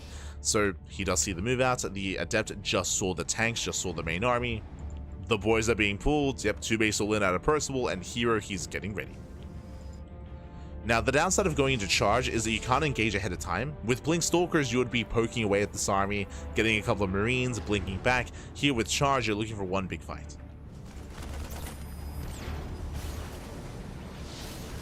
Looking for one big engage. Tanks are pushing forward. You can see here is trying to bait out the army and trying to force field him down. Wants to lock him in. Shield by Rezan. So also go for the dive. Tank's a little bit late to siege. Nice mine shot though. Yeah, mine shot goes off. The Marines are going to be going down, and can he get himself the first tank? He cannot. He has to back off, playing it safe. Does pull away. More Zealot reinforcements. Boys are being pulled. Tanks are unsieged. Uh-oh. Tanks they did unsiege at just the wrong moment here, as they could have punished this. SCV is going to be going down. More weapons here out of here. Still a very clutch hold. Very close. But now there are no SCVs.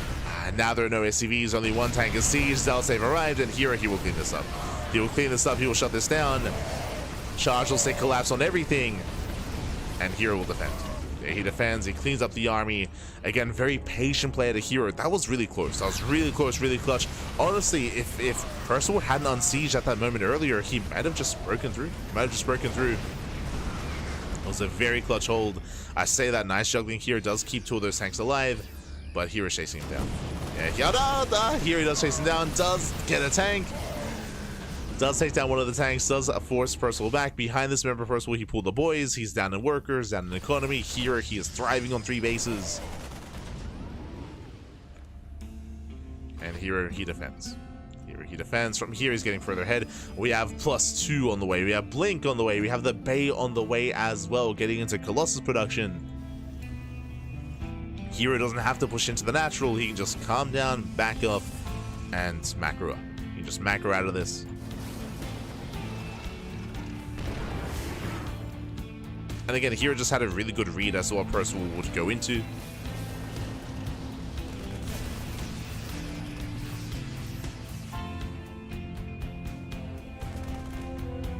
You can also see the difference between herO and Classic, where, as we just, yeah, let's go. If at first don't succeed, try it again. Here we go, we pull the boys for a second time. Here comes the second all-in. herO is getting a 4th base. herO is being a little bit greedy. The Observer does spot the army. herO getting away for the surround. As he's coming in from behind. Tanks are sieging up. He's got 2 tanks. Zealots taking on top of the first tank. The first tank does go down instantly. There's 1 tank left. And yeah, the full surround. The full surround. Zealots just engulf the army here. GG gets called. Then herO takes game number 1. Whew, GG. As here, in a way, he almost hard counters Percival. I say almost hard counter because despite the charge base opener, despite the setup there from herO, Percival, he still almost broke the 3rd. Like, I'm still referring back to the moment where Percival, where he unsieged, right? Where he unsieged those tanks just as the boys were being pulled, just as herO collapsed on the army. He was able to take a better fight, able to get the first tank kill, if you recall. So still a very, very close game. But what I was getting at is you can see the difference in approach from herO and Classic. Where Classic, if you recall, despite the reputation of Percival, he was trying to get away with a little greed. I'm still talking about the Stargate openers, of course, like as opposed to the charge opener of herO, which is more designed to shut down aggression than anything. So very different approaches, and with that, we're now getting into game number 2.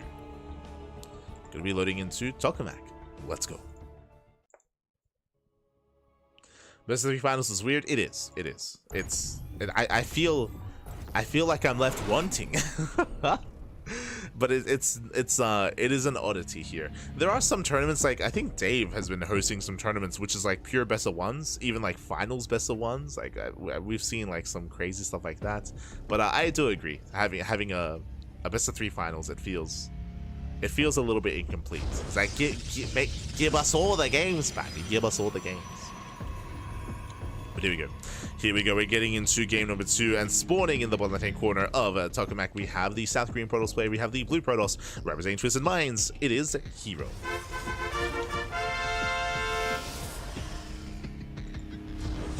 And spawning in the top right-hand corner, we have his opponent. We have the Red Terran player. The Red Terran himself, the South Korean Terran representing Little Fairy. It is Percival. We go. Just catching up.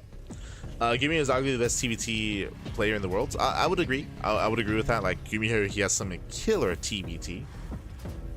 But Percival, his TBT has been improving a lot just because if you've been watching the CranKy Ducklings as of late, you'd know that we bring this up recently. Percival, he's been playing a lot of turn versus Terran. The amount of times in the past like 2 months that he's played against Byun and Bunny has been insane. In the EWC qualifiers, at DreamHack Dallas as well, during a lot of these open cups, like he's been playing so much against Byun and Bunny.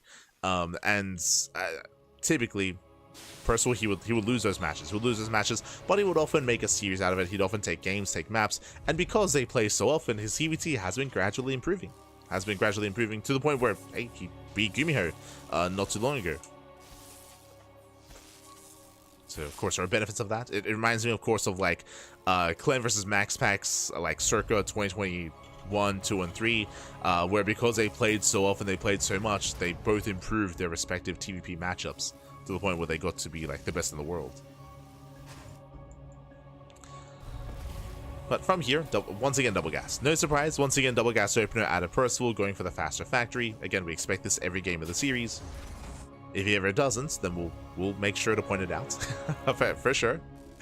Meanwhile, we'll see how herO does open up as well. He might blindly go into a charge opener. I'm not too fond of the idea of doing that 2 games in a row, just because the likelihood of your opponent going for a tank-based push is going to be a little bit lower now, but we'll see. See, that's a reactor first. Now, as a reminder, last game it was Tech Lab first. So it was racks into Tech Lab. Here it's going to be racks into reactor. Now we have the Tech Lab being built on the factory. From here, we're going to open up Widowmine into Widowmine drop into a more tech-heavy follow-up. We'll keep an eye on Percival. Otherwise, you can just go straight Cyclone. Yeah, there we go. Cyclone's on the way. So Cyclone production has begun. Behind this Twilight Council out of herO. Now my assumption is it's going to be a Blink opener out of herO, but as we saw Charge last game, we could see that again.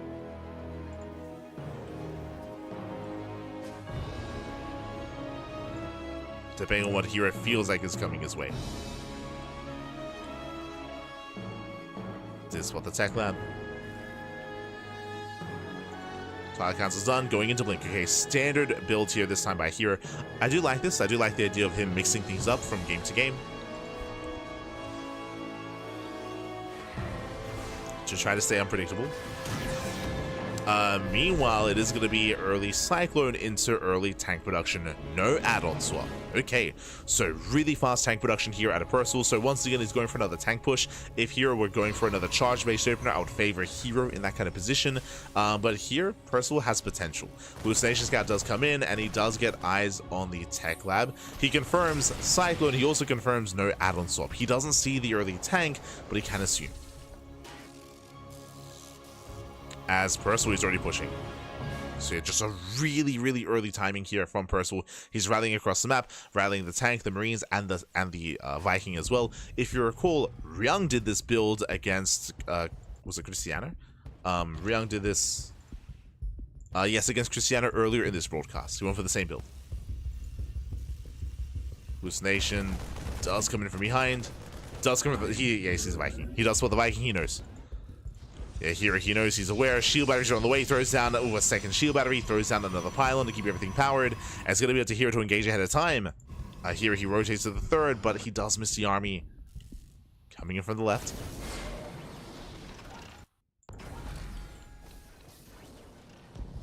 Does come in, is going to be spotted. Here does hallucinate some stalkers, love to see it.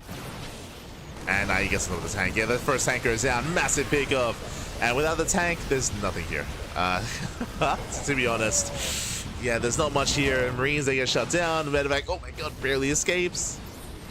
But that's the Medevac I spoke too soon. That does get hunted down as well. And Percival, he will lose everything. The tanks, the Medevac. Again, that first tank is just so crucial. It's so pivotal, and GG gets called here. He shuts down the push, and herO, he will take the series 2-0, becoming our very first Galaxy Open Cup champion. GG. GG. GG, well played. More of an abrupt end here to game number 2. Again, Percival, this time he went for a much earlier move out, a much earlier tank timing, of course. But alas, and he was able to get on top of the natural, sure, but the tank was more exposed, and here he was able to rotate in time and just collapse on that tank. More importantly, here he scouted the move out. If you recall with the hallucination, he did see the move out, so that told him to warp in additional stalkers, so he wasn't caught off guard. Like, he knew that the army was coming. He knew it was coming. Didn't know exactly where. If you recall, originally he was at the third location and he was setting up at the third, but regardless, he had an army to work with. He did not get caught with his pants down. and herO shuts him down. GG. GG, well played. And again, unfortunately, it's a best of 3 finals, not a best of 5. I would have liked to have seen more games. Smerge. And even though Percival's run ends here, he still had a really impressive performance. Very impressive here from Percival. Like, there's no shame in going down to herO. Like, herO, he's arguably the best Protoss player in the world. Winding it back here, Percival, he took down Trigger, and he took down Classic as well to make it to the finals. So again, big wins here for Percival. I would say upsets. In general, I do favor Trigger and Classic over Percival, so for him to bring them down in tonight's broadcast, well done. GG, well played, well done here to Percival. Goes down to herO. But it's herO. It's herO. GG.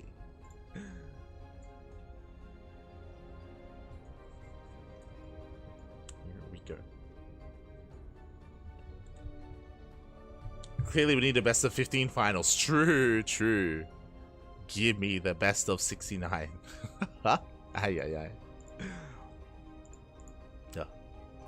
But last, with that, GG well played. And again, here he will claim the win here. And shout out to Galaxy for hosting this event. He does have plans to host more, but most likely after EWC, so post EWC, if there are future Galaxy Opens, and we'll do our best to cover that event here on the channel as well. We'll do our best. Otherwise, that's going to be us wrapping up our broadcast here for the evening. A bit of a shorter broadcast, some shorter games, a lot of all-ins, like Krystianer and Ryung, 2 base all-ins all around. Percival versus Classic, also a bunch of all-ins as well. So just shorter games here, but GG, well played. And we can catch up on our schedule. Bam, we can catch up on the rest of this week's coverage here. We just wrapped up with our Tuesday evening broadcast, and you can see we're going to be live tomorrow morning with the Pegasus Cup. Pegasus Cup is going to be tomorrow morning. That's going to be at 9 AM KST. That's going to be at 10 AM AEST. That'll be in 11.5 hours. 11.5 hours time, we're going to be live with the Pegasus Cup. If you're curious, what is the Pegasus Cup? That is a weekly open tournament that is a little bit more favored towards the America's time slot and the America's time zone.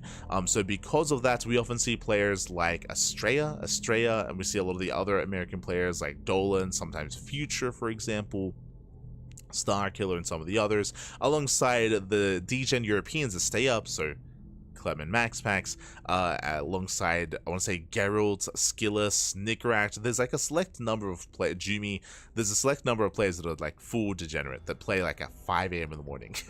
God damn it. So that you can see the regular EU degens there, and also the Koreans that wake up in the morning, the non-degenerate Koreans that do wake up in the morning, will also be taking part.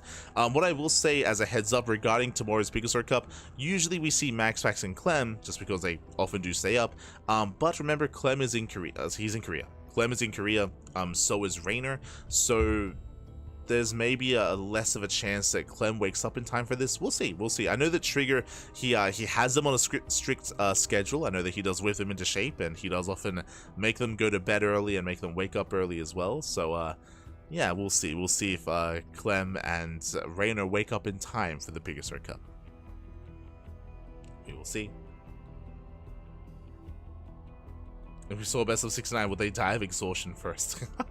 We've had a couple of best of 69s in the history of StarCraft, right? I want to say we've had like 2, maybe 3. But often best of 69s are like split in between a couple of days. I think I want to say like maybe 3 days. Maybe 3 days. Yeah, maybe like 3 days to go through that series. Aye. But we've had a couple in StarCraft's history. Behind this, I think if you recall Base Trade, I think Base Trade, they hosted 2 of them, right? I want to say they hosted 2 best of 69s. I want to say featuring, was one of them Bunny and Snoot? When I say Bunny, I mean the Danish Bunny, not the Korean Bunny. And I want to say a best of 69 included TLO as well. I want to say maybe, but I'm pretty sure like Bunny and Snoots, they faced off. This was like back in Heart of the Swarm. It's been a while. Jim Rising, Jaime, maybe Jaime as well. But when it comes to the rest of our schedule, we have the StarCraft Evolution League as well. We do have that on Thursday and Friday. Those are going to be the Last Chance qualifiers. We have the podcast, of course, a Thursday evening. That is our weekly talk show where we talk all things StarCraft. versus Puck. Oh, okay. Yeah, again, there's been a couple hosted by Base Trade. It's been a couple.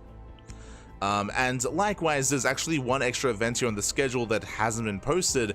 Is going to be OSC. OSC King of the Hill. That's actually going to be 3 hours after the podcast. So yeah, it's going to be quite an intense Thursday, actually. Three casts on Thursday. It's been a while. Since we've featured that much StarCraft. I mean, I say that. It's been like a week since we've done that. But yes, so we have 3 casts on Thursday. I'm going to try to get as much sleep as I can in between. And we also have SDO on Saturday, and we have a Sparkling Tuning Cup on Sunday. So plenty of content throughout the week, plenty of content on the horizon. And with that, thanks for watching. Thanks for tuning in. Hope you all enjoyed. And again, our next cast is going to be in 11.5 hours time. Also, a bit of a PSA as a reminder, Esports World Cup next week. Esports World Cup is going to be next week in actually I think less than a week's time. Hold on. Yes, in just under a week's time, we are going to be live with the Esports World Cup. Also, on top of that, something we're going to be talking about during the podcast this week is the groups have been released. I want to say earlier today. I think the groups were released. Yeah, earlier this morning. So we have the upcoming matches as well.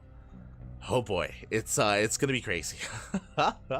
We have Estrella versus Bjorn, Lambo versus Big Gabe. Ooh, they're gonna be facing for the play-in stage. We have Clem, we have Solar versus Zound, Shin versus Raynor, first round. Ooh, I think that's a little bit rough for Raynor, not gonna lie. The ZVZ. Trigger versus Maru, that's gonna be a spicy rematch. herO versus Lancer, Cure versus Showtime, and Classic versus Rogue, and Cyril waiting for his next opponent as well. Okay. So really intense matches. I think one of the big takeaways from the bracket for Esports World Cup is that the playoffs actually have a third place match, which is a bit of a newer thing.